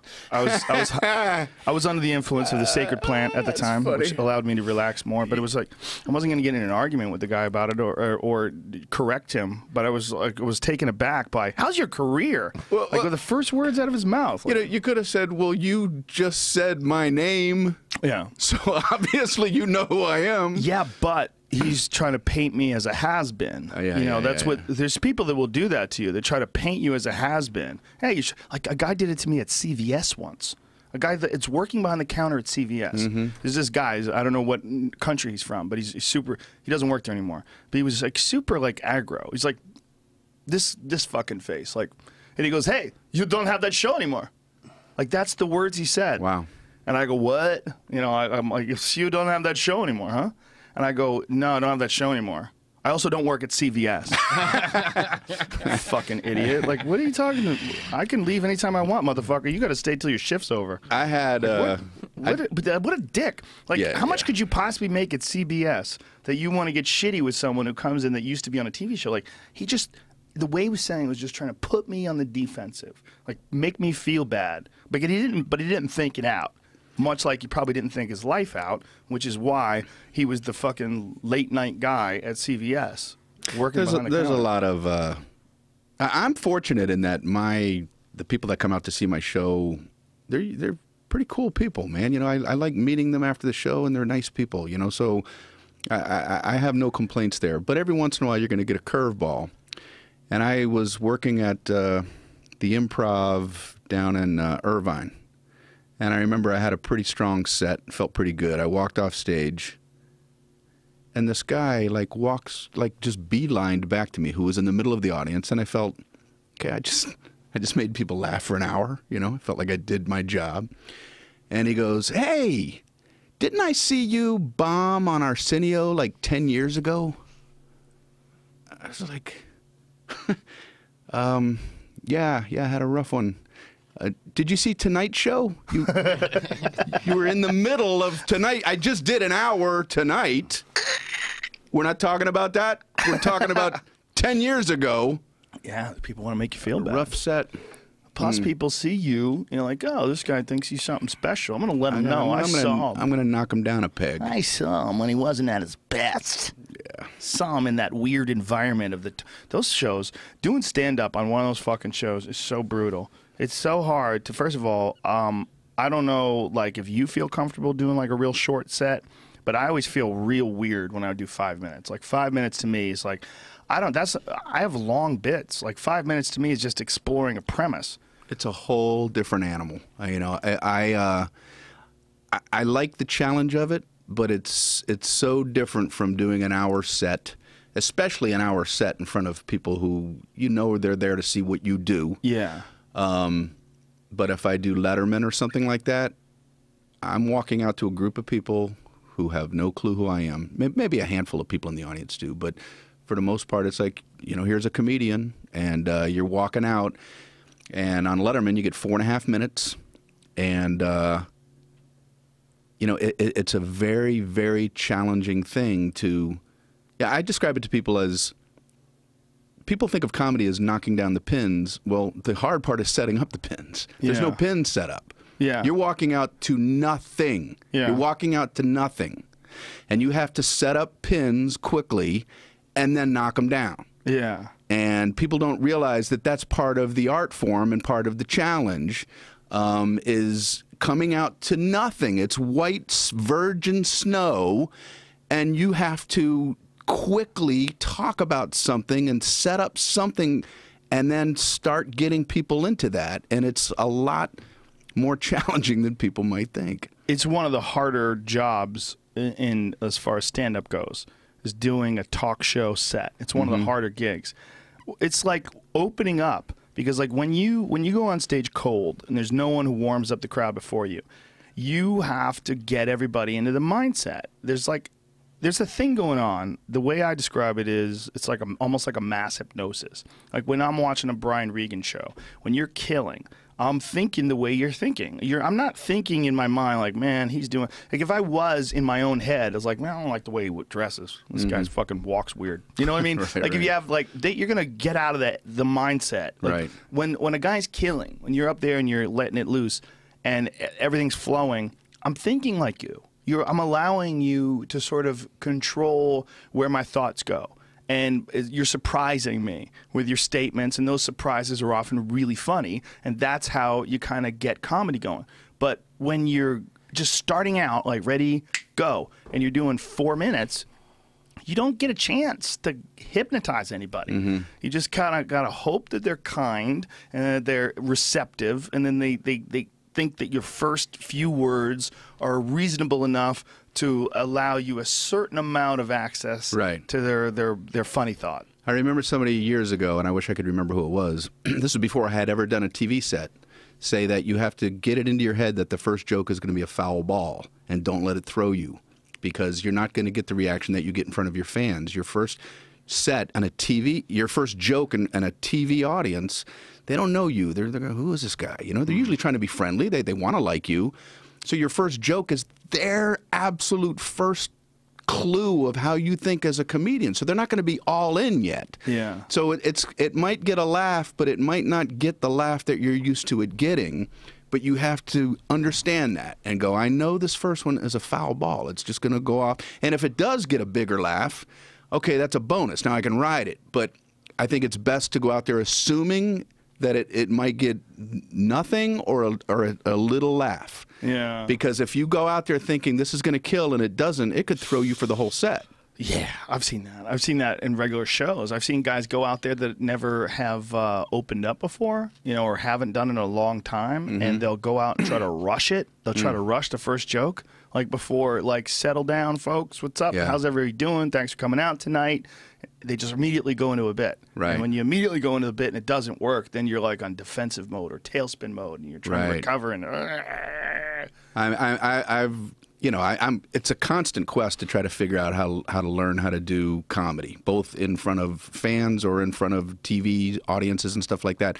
And that's one thing I love about it, is that you're always learning. You're always learning. Sometimes you can prepare too much. Sometimes you can prepare too little. It's a never-ending process. Right. I think it would be a mistake to get to the point where we go, oh, okay, I got this figured out. Yeah. I don't ever want to feel like that. I want to feel like I'm learning every time I hit the stage. And that's one of those things that's a blast about doing like a TV set. You know, I've kind of learned over the years after the foul ball, it's animals, man. It's like you have to let that audience know you are comfortable. You got to let them know. They smell your weakness. Yes, Yeah. you got to let them know I got this, and it's a cool feeling because that's the moment where you're either going to go south or you're going to get them. You know what I mean? And it's a fun. I don't know. It's fun. It's like hunting, I guess. You know. I mean. No, I love it. I love it too. Same reason because it's constantly challenging. Yeah. Yeah. You never have it down. You just don't. You know, you have it good enough. You know, you can go out there, like, I'm confident. Like, I did some shows this weekend in Portland. Every show was fucking amazing. Great crowd. Had a great time. But before every show, I'm going over my notes. I'm thinking about what bits I want to do. I'm tweaking this and tweaking that. And I'm getting in the right. You can't disrespect it. You know, Yeah, you no. can't ever get cocky. You can't ever think that, you know, for whatever reason that there's the learning process is over. It's never over. Especially when you're constantly creating new material. Then it's really never over. Like, I did a special in November, abandoned all the material. Once it was done, once it was on TV, I'm done. Now I have a whole new fucking hour I have to hone and sharpen and add to, and that's always terrifying. It's always terrifying when you're trying out new shit and adding new shit to it and tweaking it and changing it. But that's what's exciting about it. That's what's so fun about it. It's so fun that you've got all this new stuff that's in your head. And it's like the saddest thing about comedy is watching those guys that have been doing comedy forever that do the same jokes they did 20 years ago. That's one of the saddest things you could ever see. Yeah. I worked with a guy one time, and he had a bit, and it was a pretty good bit. And I remember thinking, it's a good idea, and he needs to, you know, work on that, you know, tighten it up, and then get to that point a little bit quicker or whatever. Yeah. And then I worked with a guy like 2 years later, and he did the same joke word for word, like no tightening of the screws at all. And I remember kind of being disappointed, like as a fellow comedian, saying, well, I mean, I didn't say that to him, but thinking, why aren't you working on this, you know? I Well, mean, it's delusional. He's delusional. He's either delusional or he's lazy. Those are the two options, right? It's like you're either delusional or you think it's good enough and you don't have to change it, or you're lazy and that you don't want to work. You don't want to fuck with it. You don't want to tweak it. You have to. There's no way you get good. Years ago, I started at the comic strip in Fort Lauderdale, and Rodney Dangerfield was performing at the Sunrise Musical Theater, and he came into the comic strip to do a guest set, like warming up for his big thing, you know, down the road. So, of course, a small comedy club in Fort Lauderdale, we're honored to have him. He goes on stage, crowd goes nuts. You know, it's a small audience, you know, 200 people or whatever. He's like, hey, you know, thanks for, I want to work some stuff out, you know, I appreciate it, you know. He takes his glasses out, and I'd been doing comedy like 6 months at this point. You know, I worked there as a busboy, and they let me go on late at night. Now here I get to watch Rodney Dangerfield. He goes on stage, he tells the audience that he wants to work on some jokes. He takes glasses, his little reading glasses out. He takes out about 20 little 3x5 cards, and he reads them, half performing them, half reading them, you know, going, I just want to get a feel for these things, you know, and he does them, and some laugh, some work, some don't work. And then he leaves, and I'm like, wow, that was interesting, you know, he's working on his act. I'd never seen a star comedian work on his act. He came in the next night and said, hey, you know, can I do a guest set? Of course. He goes on, now there's no glasses, there's no 3x5 cards. Of the 20 jokes, he's doing about 8 of them, and they're tighter versions of what he had done the night before. And I'm getting goosebumps just thinking about it. It's like when it dawned on me, this is an art form. This is a craft, and you can work at this. You can anybody could watch Rodney Dangerfield's end result and just laugh, go, oh, that was fun. But I got to watch him. Figure this out, take stuff, trim out fat, and figure out how to make a set. And like from that moment on, I realized, you don't just go on stage and then go home and just chill. You know, you work on it. And so I love the process. I love the offstage process. I love working on jokes, man, making them 1% better. That's always my philosophy. If I can change one word and make that joke 1% better, why not? Yeah, or cut words out and get to it quicker, and it has more impact. Right, and that doesn't mean, you know, that every joke needs, you know, some jokes, yeah, it's better to stretch something out if it's a freer form kind of thing. To me, it's like an accordion, you know, some stuff you're pulling out and other stuff you're squeezed, and all that stuff is happening simultaneously. Yeah, you know? or like maybe music, where sometimes you have this like really slow buildup, and sometimes it's like really fast and really, really loud. It all varies, and it all depends on the subject matter. It depends on what you're trying to do and what that bit leads into. When you write, do you write on paper? Do you write on a computer? Do you write, like, do you sit down and say, I'm going to write jokes today? Or do you just have an idea and just start writing about it?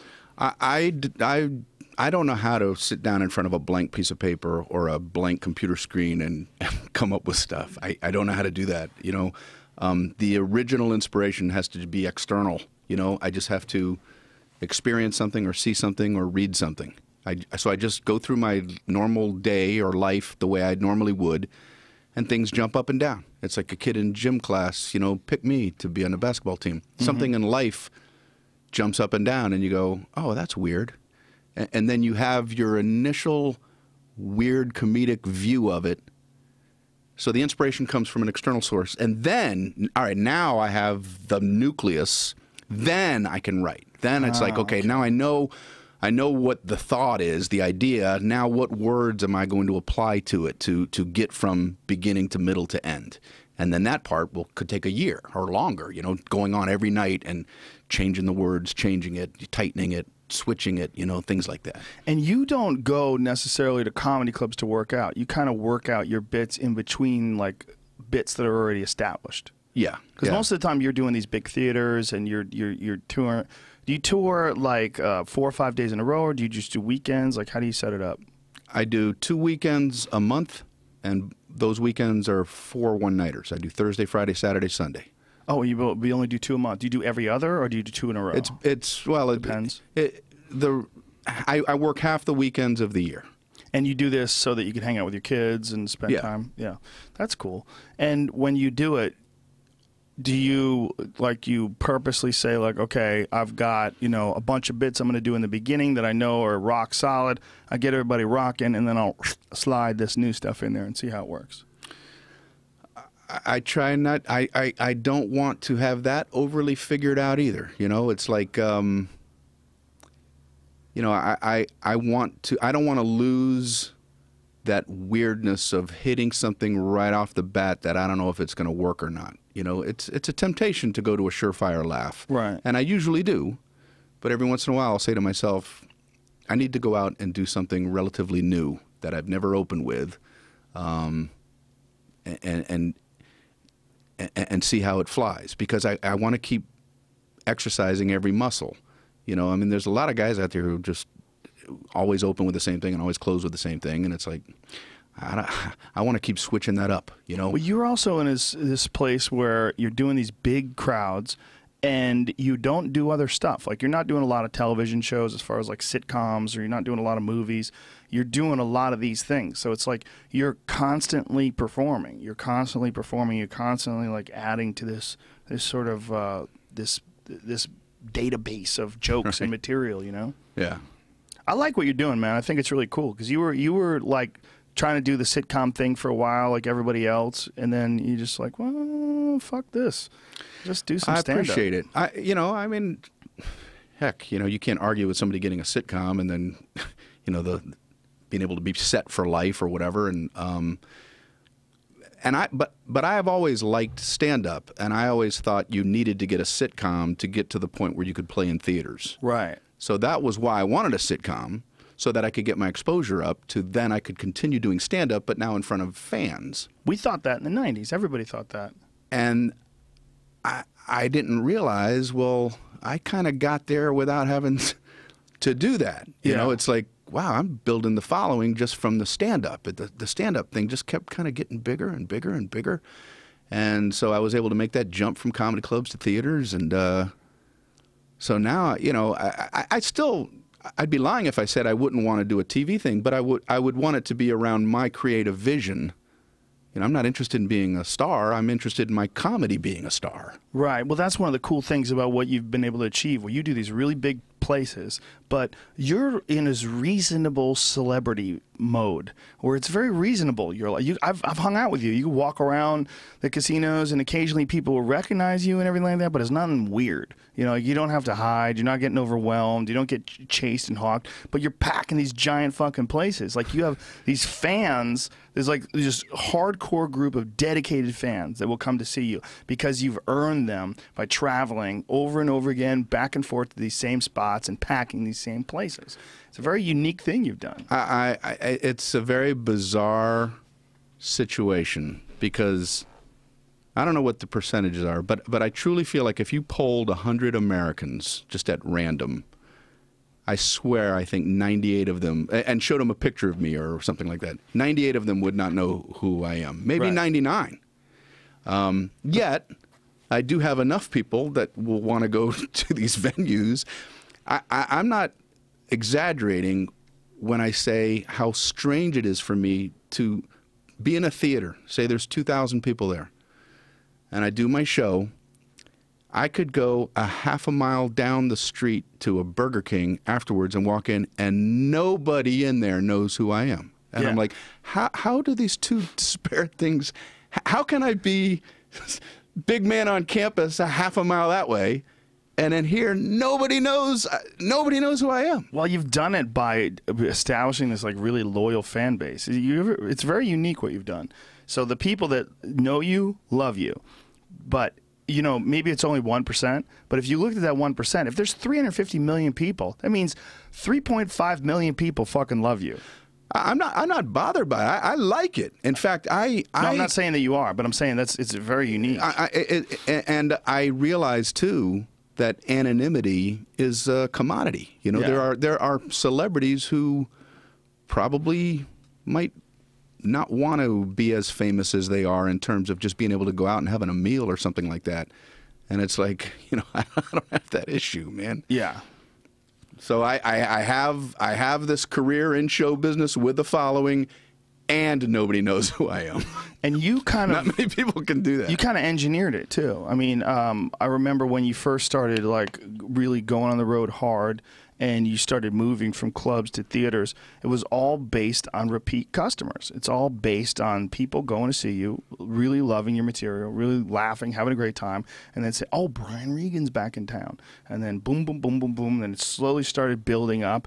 And then I'd heard, I mean, I don't know how many years ago you started like packing these large theaters, but I'm like, I kept hearing like, dude, Brian Regan is just fucking killing it on the road. The difference being that if you had a sitcom, like maybe you would get people to come see you, but you would not have nearly as much time to perform and to work on your material, and your sets probably wouldn't be the same. It probably you wouldn't have the same level of competency on stage that you do now because, you know, you've been hammering that samurai sword for fucking, you know, decades now. Bang, bang.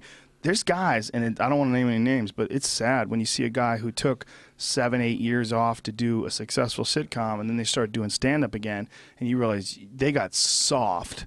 Not just soft, but it's atrophy, just waste. They're just not this. Not only did they not get better, they got worse. Whatever that muscle is that allows you to do comedy and hypnotize those 4,000 people in the theaters that you're performing in, they don't have that muscle anymore. It's just not. It doesn't exist anymore. It's all just sort of like slipped away from them, and there's like a ghost of what it used to be that they're trying to reestablish. These embers they're trying to blow on and add, add. That's a good analogy. Yeah, I mean that's really what it is. I mean, it's we were talked into believing that the only way to be successful as a comic was to do it the way Roseanne had done it or the way Seinfeld had done it, is take that stand-up and use it to parlay it into a sitcom. Mm-hmm.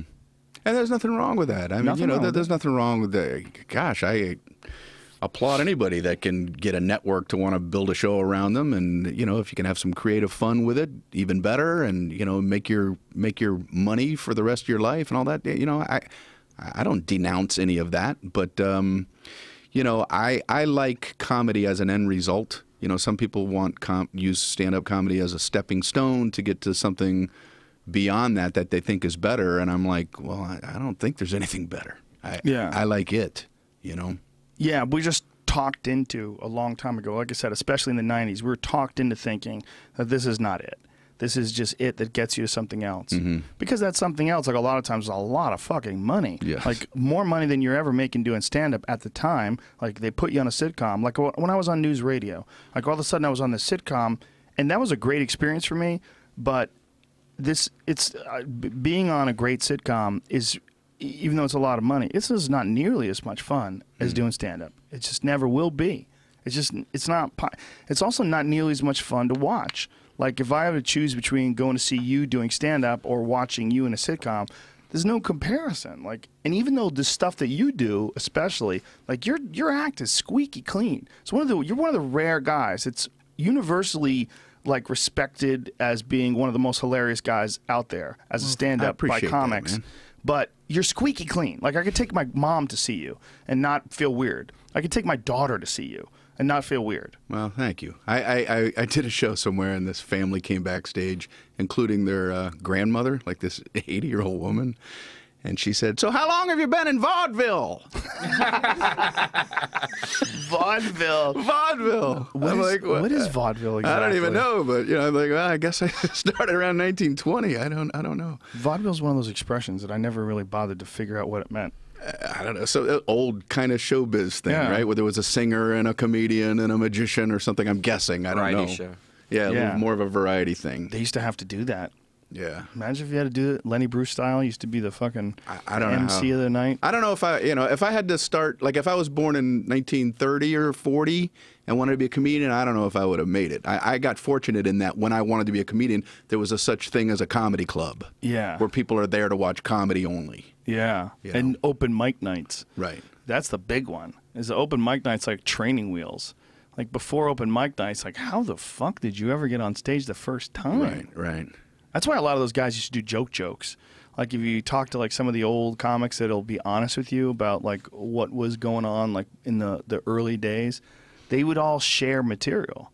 You know, they would all do jokes. They would they would go to these places, the people would never see them again, you know, and they would do a joke, and then like their name would get out there that this guy is hilarious, and you'd go see them, and they were like doing jokes. Like two guys walking to a bar. Like literally they would do like street jokes. Right. And they would have a certain amount of them that they like Jackie the Joke Man Martling. Perfect example.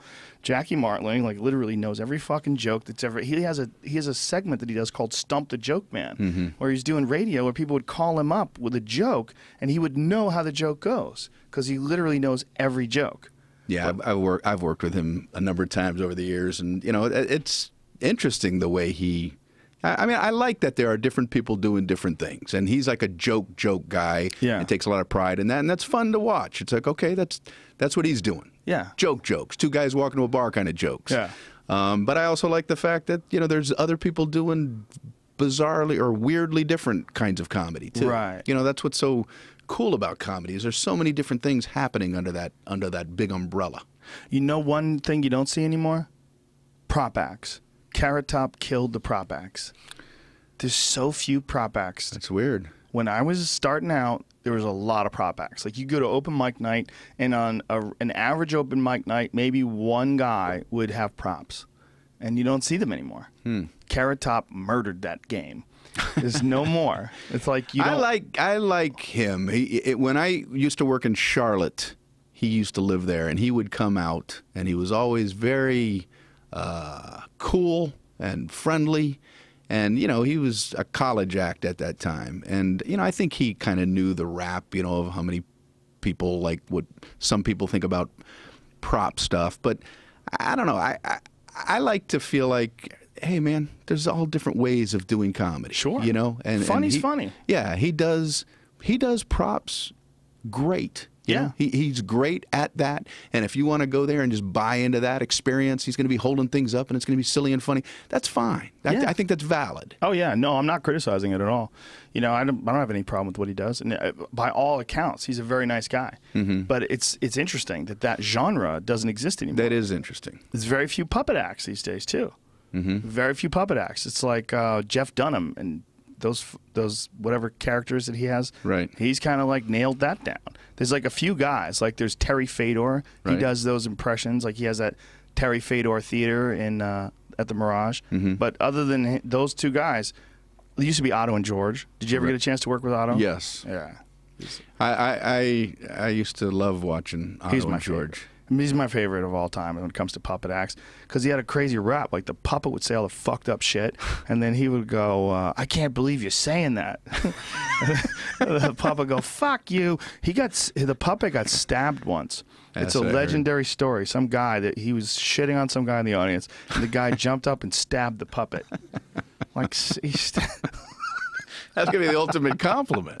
Yes. You know what I mean? If I you're guess. stabbing my puppet, I know I'm good at this. I worked with him once, and these kids were heckling. We see your lips moving. We see your lips moving. Like that, you're missing the point. Of course, his lips are moving. You think the dummy's really fucking talking? Why are you looking at his lips? But you know, people want, like, especially dumb people, they want the ventriloquist to be completely, totally. Listen, I got news for you, you cunt. You know, they want your mouth to be completely still. There's one thing I never understood is people. Remember when people say they could throw their voice? Yeah. What does that mean? It means you're an idiot. Where are you throwing it to? Really? You have the ability to have your voice coming from another place outside of your mouth. Your Honor, he threw his voice. It came out of the other person. Did you throw your voice, son? Jeez. I remind you, you are under oath. Yeah, that's a thing that people used to think people could do. They used to think people could throw their voice. I think as a kid I thought that I would actually try like on the side of my mouth, like, hey, I'm over here now. There's probably a way I'm not over here. I'm over here. you could kind of like subtly make it seem like it's not coming from you, like maybe coming from the side of you. You blow it off to the side. yeah. I hope there's not somebody out there who does that for a living and they feel Fuck like I'm, you, Brian I'm Regan. slamming his craft. Fuck you. Well, you support Carrot Top, you don't support me, you fuck. You ever watch a good comedy hypnotist? Yeah. I'm not big on the hypnosis thing Really? because Interesting. What? I think you can be really good at that. Maybe this is a very, I don't know. I don't believe that the people that are doing these things are really hypnotized. Wow. Maybe I'm naive, or I don't know. Naive is the wrong word. You need to see someone who's really good at it. There's people, and I don't know why. I don't know what it is. I'm not saying that no one can be I'm not saying there's people that no one can hypnotize, because I've never tried to be hypnotized. I've never sat down with a really good hypnotist and tried to be hypnotized. I have friends that have, and they swear by it, and I know fighters that have done it, and they say it helps their career and it helps their mindset. But there are certain people, for whatever reason, that are really, really susceptible to hypnosis. And there was a guy named Frank Santos, and he used to do this show back at Stitches in Boston. And he would do it every week. Frank Santos, the R-rated hypnotist.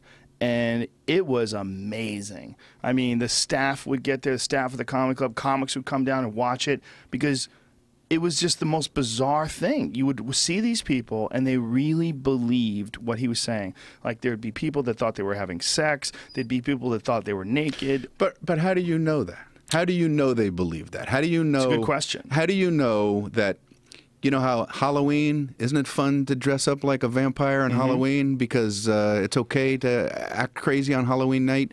Maybe when you're going to one of these comedy hypnosis shows, maybe you have the green light to act silly on stage. You know, it's like, oh, wow, I can do this, and no one's going to hold me accountable to acting goofy on stage. I can say I was hypnotized. So maybe they just enjoy being in the limelight and acting goofy. It is possible. But there were people that he would tell them, I'm going to count to 3. And when I count to 3, you're going to realize you're naked in front of all these people, and you're going to be terrified. 1, 2, 3. And you would see them like, they would be too good. There were some people that were just too good at acting. They would be fucking confused. They weren't hamming it up. They weren't going over the top.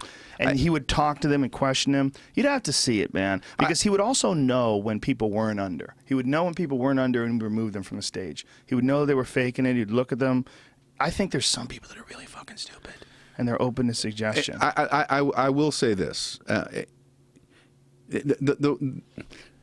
I'll open the door to the possibility of hypnosis in the sense that, you know how like when you're watching a football game and all of a sudden the other team has the ball and you're like, I don't remember them punting, yet I've been staring at this TV screen for 5 minutes. Obviously my brain went somewhere.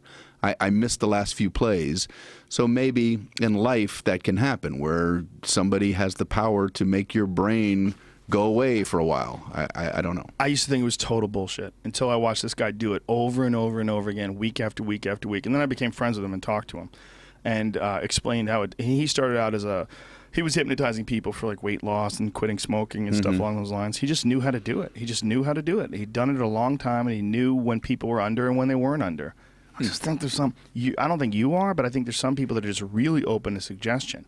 And I think there's also something that happens when you put them on stage.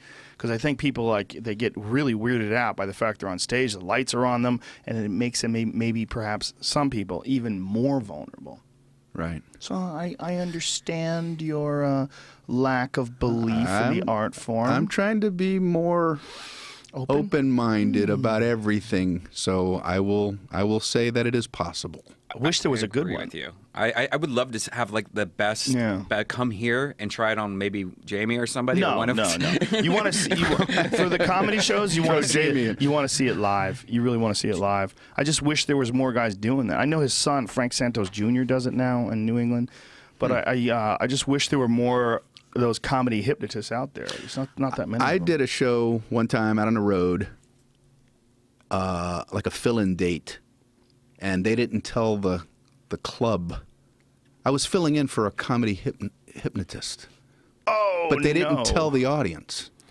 Oh, no. And I had a bad set. I get off stage, and then I see table tents on all the tables, comedy hypnosis night, and people were coming up to me going, how come you didn't make us act like chickens, And I'm like, that's when I found out, you thought I was a comedy hypnotist. I did an hour of total confusion for this audience. So they're waiting to be hypnotized. That's what they thought the show was. Oh, that's hilarious. So you're eating dick up there talking about socks and... Right, and they're just waiting. When is he going to start bringing us on stage?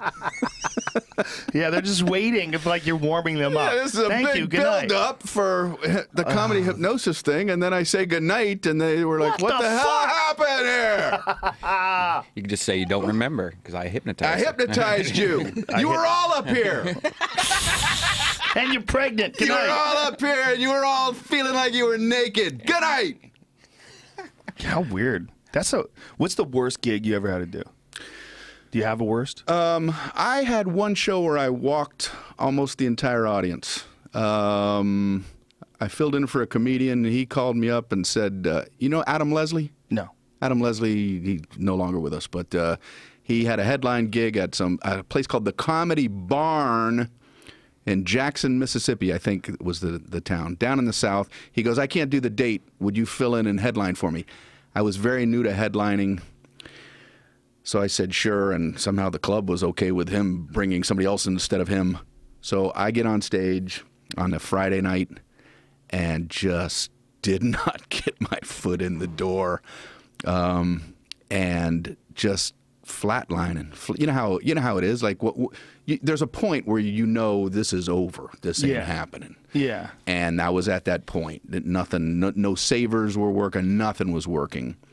And then a foursome at the front got up, when I had 30 minutes left, and just put their coats on. I mean, how insulting.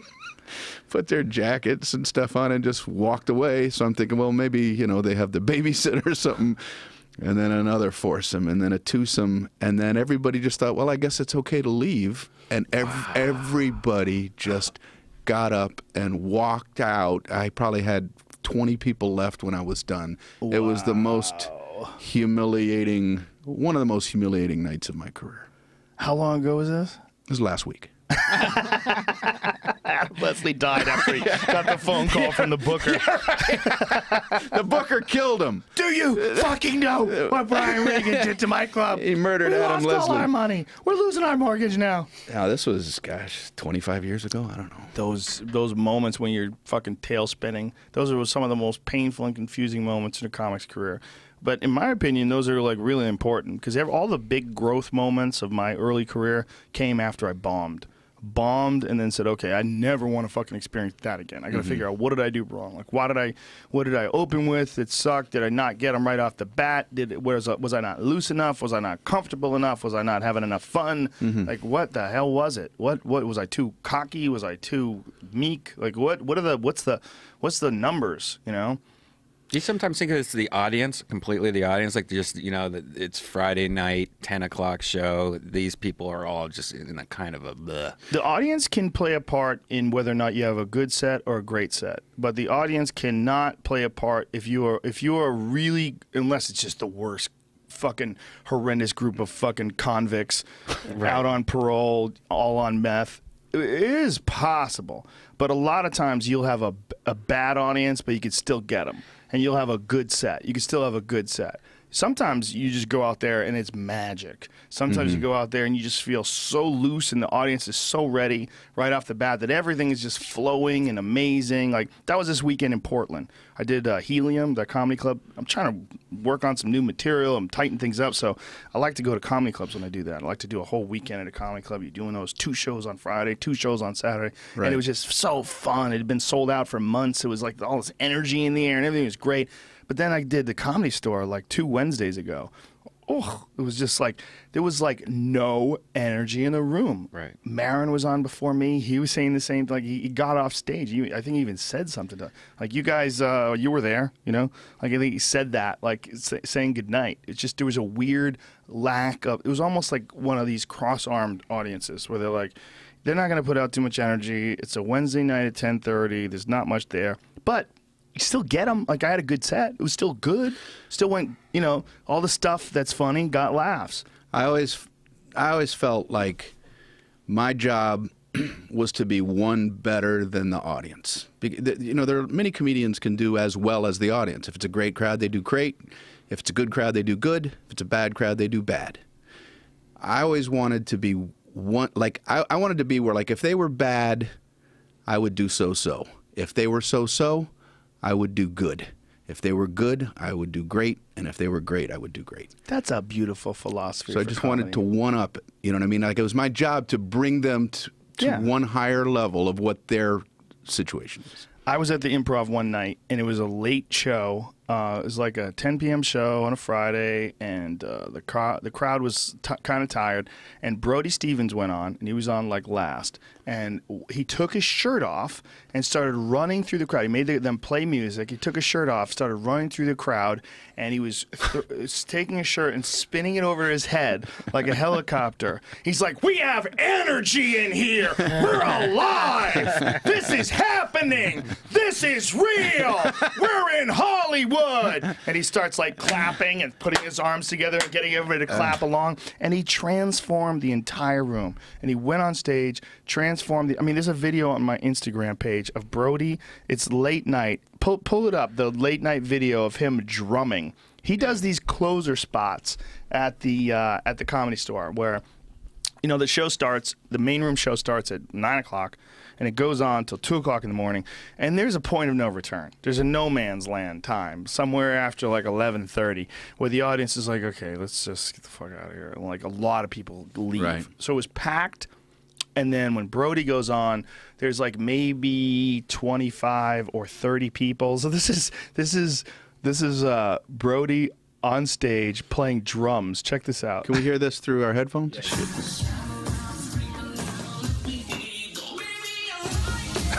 He's fucking playing drums. I mean, it doesn't even make any sense. He's got a guy next to him. Look at the guy in the back. The guy in the middle-aged guy back there. The guy to his left that you can't see, he's got thimbles. What is those things called? Cymbals? Cymbals, right? Oh, okay. With a tambourine. He gave him a fucking tambourine. The guy's got a tambourine. And he gave it to the guy. He goes, "You back me up. You've got the tambourine." I mean, I watched him for an hour, and he went from that to doing stand-up, where he's talking to the crowd. There was points and times where you see there's photos where you can see him walking around the crowd. He put the microphone down and started doing stand-up, just walking around. Just walking around. Yeah, Friday nights, this Kinnison spot in the main room is usually when Brody just does an hour. He starts off the drums, he walks around. It's great. It's a great. There's two guys that nail that spot. Yeah. Brian Holtzman and Brody Stevens, because they're both just free-form maniacs. They just can just free ball. And Brody especially, because he does so many warm-ups. He warms up for like sitcoms and talk shows, and he's really good at it. So they have him come. We had him do it when I did the Man Show. He's amazing at it. Just creating comedy out of nowhere. He just goes in there, starts talking to people, and the next thing you know, I couldn't do that. I don't have that ability. I don't have that ability at all. I've seen a couple of sitcom tapings and watched comedians that have to warm up. That is a skill. That is an amazing skill, and I could not accomplish it. it's an act. It's a different kind of act. It's just like another facet of stand-up comedy.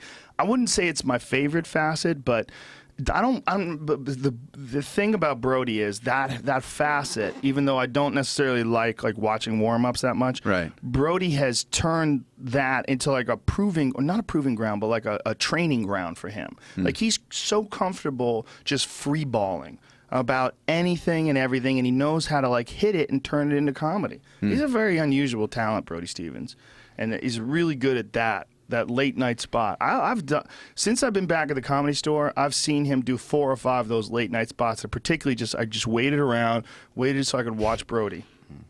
Michael Keaton was there last night, by the way. Was he really? Watching Kimberly Condon win the roast battle. Academy Award winner Michael Keaton. That movie won the Academy Award. Did you see it? I heard it sucks. It was the worst movie. I watched it 3 times. Are you guys joking? Jamie liked it. You liked it? Jamie liked it? I haven't seen it, but I hear it's good. I've heard quite a few people say it's good. You know what? I'm gonna have to watch it What's eventually. bothering me is there's this video going around of Michael Keaton putting what some people are speculating is an acceptance speech for Best Actor back into his pocket.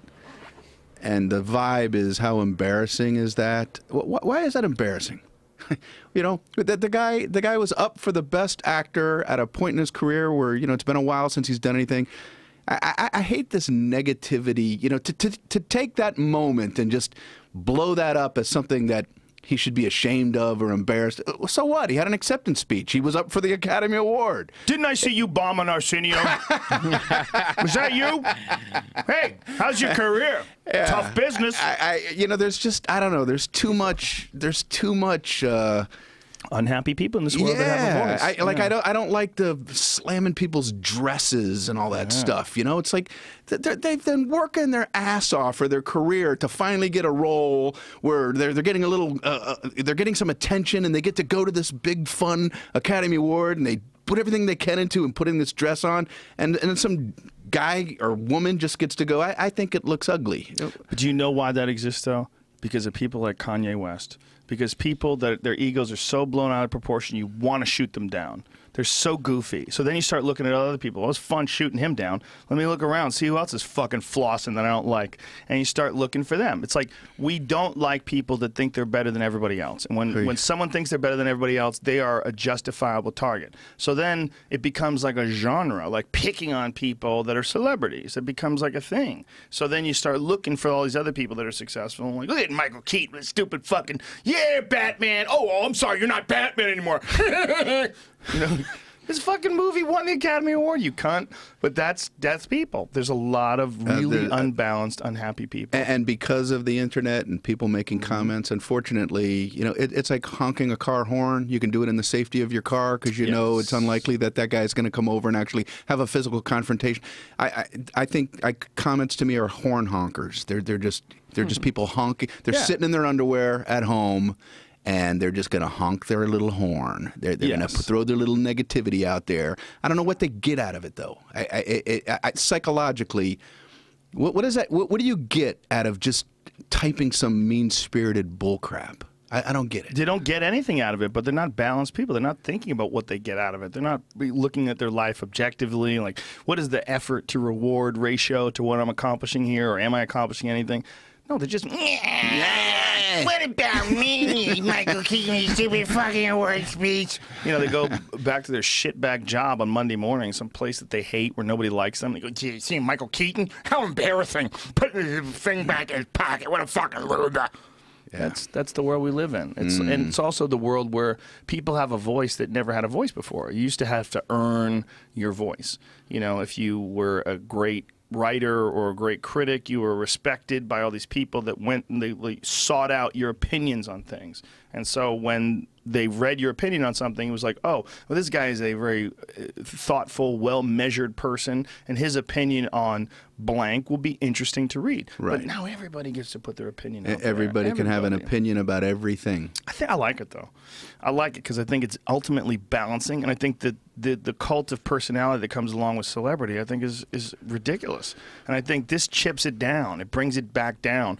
Look, this is a weird time that we live in. This is a time where someone can hack into Jennifer Lawrence's phone and find pictures of her asshole and then put those on the internet. That never existed before. Well, listen, I do understand that, you know, it's a different thing. And yes, now any Joe Blow can have a comment. I'm cool with that. But I think there should be accountability. I hate these trolls that hide behind fake names and they're negative and they're not. If you want to be negative or positive, you should own who you are. Yes. It should be you that should be held accountable. The person that you're slamming should be able to confront you. I think well, I don't know about that. 'Cause do you really want to confront everybody? If you're a person that's in the public eye, do you really want to confront all those different people that can talk to you? You'll waste your entire life dealing with No. I'm not saying that you need to confront people who are being negative, but I'm saying that the person who wants to be negative out there, it should be that person's name. Own your negativity. Well, there's a little bit of that. That's happening. I mean, that's a Facebook thing. You know, in Facebook, it's very difficult to have a fake name. But I think that ultimately where this is leading is going to be this a dissolving of all the boundaries between people. People can reach you. They can contact Brian Regan where they never could before. People can reach, you know, someone and make fun of their celebrity speech, their acceptance speech. People can do things. They can get closer to you than they've ever been able to do so before. And I think ultimately, the good thing about that is things like podcasts and things like that couldn't have existed before. They take down this like boundary between people expressing themselves and that expression being reached by other people. You know, if someone has really funny tweets, if they're a really funny Twitter person, those really funny tweets can get spread around, and all of a sudden they have 100,000 followers. There's a lot of people like that. They're just regular folks with regular jobs, but they're really funny. And so this just by quality, just by people, their ideas resonating with people, they have a vehicle that never existed before. So it doesn't always have to be negative. I think it's just so many people are disenchanted and they just don't like life and they're just depressed and they don't like their existence. And so they're looking to like shit on people and spread negativity as much as possible. But what it shows is just that this vehicle exists. And it doesn't just exist for that. It exists for positivity, That's too. True. Yes. And it's just people aren't aware. This is a new thing, man. This is something that we're navigating for the first time in human history. And this has never existed before. The ability to leave a YouTube comment, the ability to have a fake Twitter handle that's just an egg that they can shit all over Brian Regan after his show. Yeah, you don't think hypnotizing is real, you asshole? How do you think I lost fucking 50 pounds and quit smoking? I mean, it's a symptom of this new age that we live in, that this stage where technology, as it's advanced to this completely new realm that never existed before, where the ability to communicate with people is unprecedented, the ability to reach people is unprecedented, and we're navigating it. We don't know how to manage it yet, and there's a lot of people that, you know, they're not thinking about what the impact of their words are. They're just being idiots, and they're not that thoughtful. They're not really considering it. This is a part of the weird world that we're living in, the world of connectivity, and it's going to get crazier and crazier. This is just one step. This is just one step. There's going to be a time in the future where I believe we're going to be able to communicate not just with words on a screen, but with people are going to be able to express feelings to you. They're going to be able to express emotions to you without even knowing you, without being around you. Things are going to get real weird over the next few years. Real weird. They're not going to slow down. They're going to speed up. We're not going to move to log cabins and start chopping our own firewood. It's going to get weirder and weirder. Good night, everybody. Brian Regan, ladies and gentlemen. Da, da, da, da, da. Brian Regan Comic on Twitter. Where's your show this weekend? I'm at the Dolby Theater in L.A. this Saturday night. What time is this show? 8 p.m. That's the same time as the UFC. There's a UFC in L.A. At the Staples Center. Well, I'm not saying it's bad. I mean, people are going to see you. They could DVR the UFC. Shouldn't have brought up the UFC. either way. The Dolby Theater, ladies and gentlemen. That's the place to be on Saturday night. Fuck the UFC. I said it. I work for them. I'll be there. Dolby Theater, Saturday night. On Twitter, Brian Regan Comic. Do you talk to people on Twitter? Do you interact with the folks? From your conversation, I might need to adjust my way of doing it. You don't have to right listen now, to me, it's been kind of one-sided. I don't tweet a lot, but it's just me tweeting out. But you don't usually read the tweets and then respond. No. Probably smarter. It's probably a smart way to do it. My way is probably ridiculous. I just tweet out and then go make a milkshake. Here's what's important. You're fucking hilarious. You're a great guy. It's always a pleasure to hang out with you. Always a pleasure to have you on the podcast. Very kind. Never seen Brian Regan live. Please go check him out. He's fucking absolutely one of the best in the country. You're very nice. Thank you so much, Joe. Really Brian appreciate Regan, it. ladies and gentlemen, Dolby Theater, Los Angeles, California, Saturday night. Be there. Good night. See ya. Bye.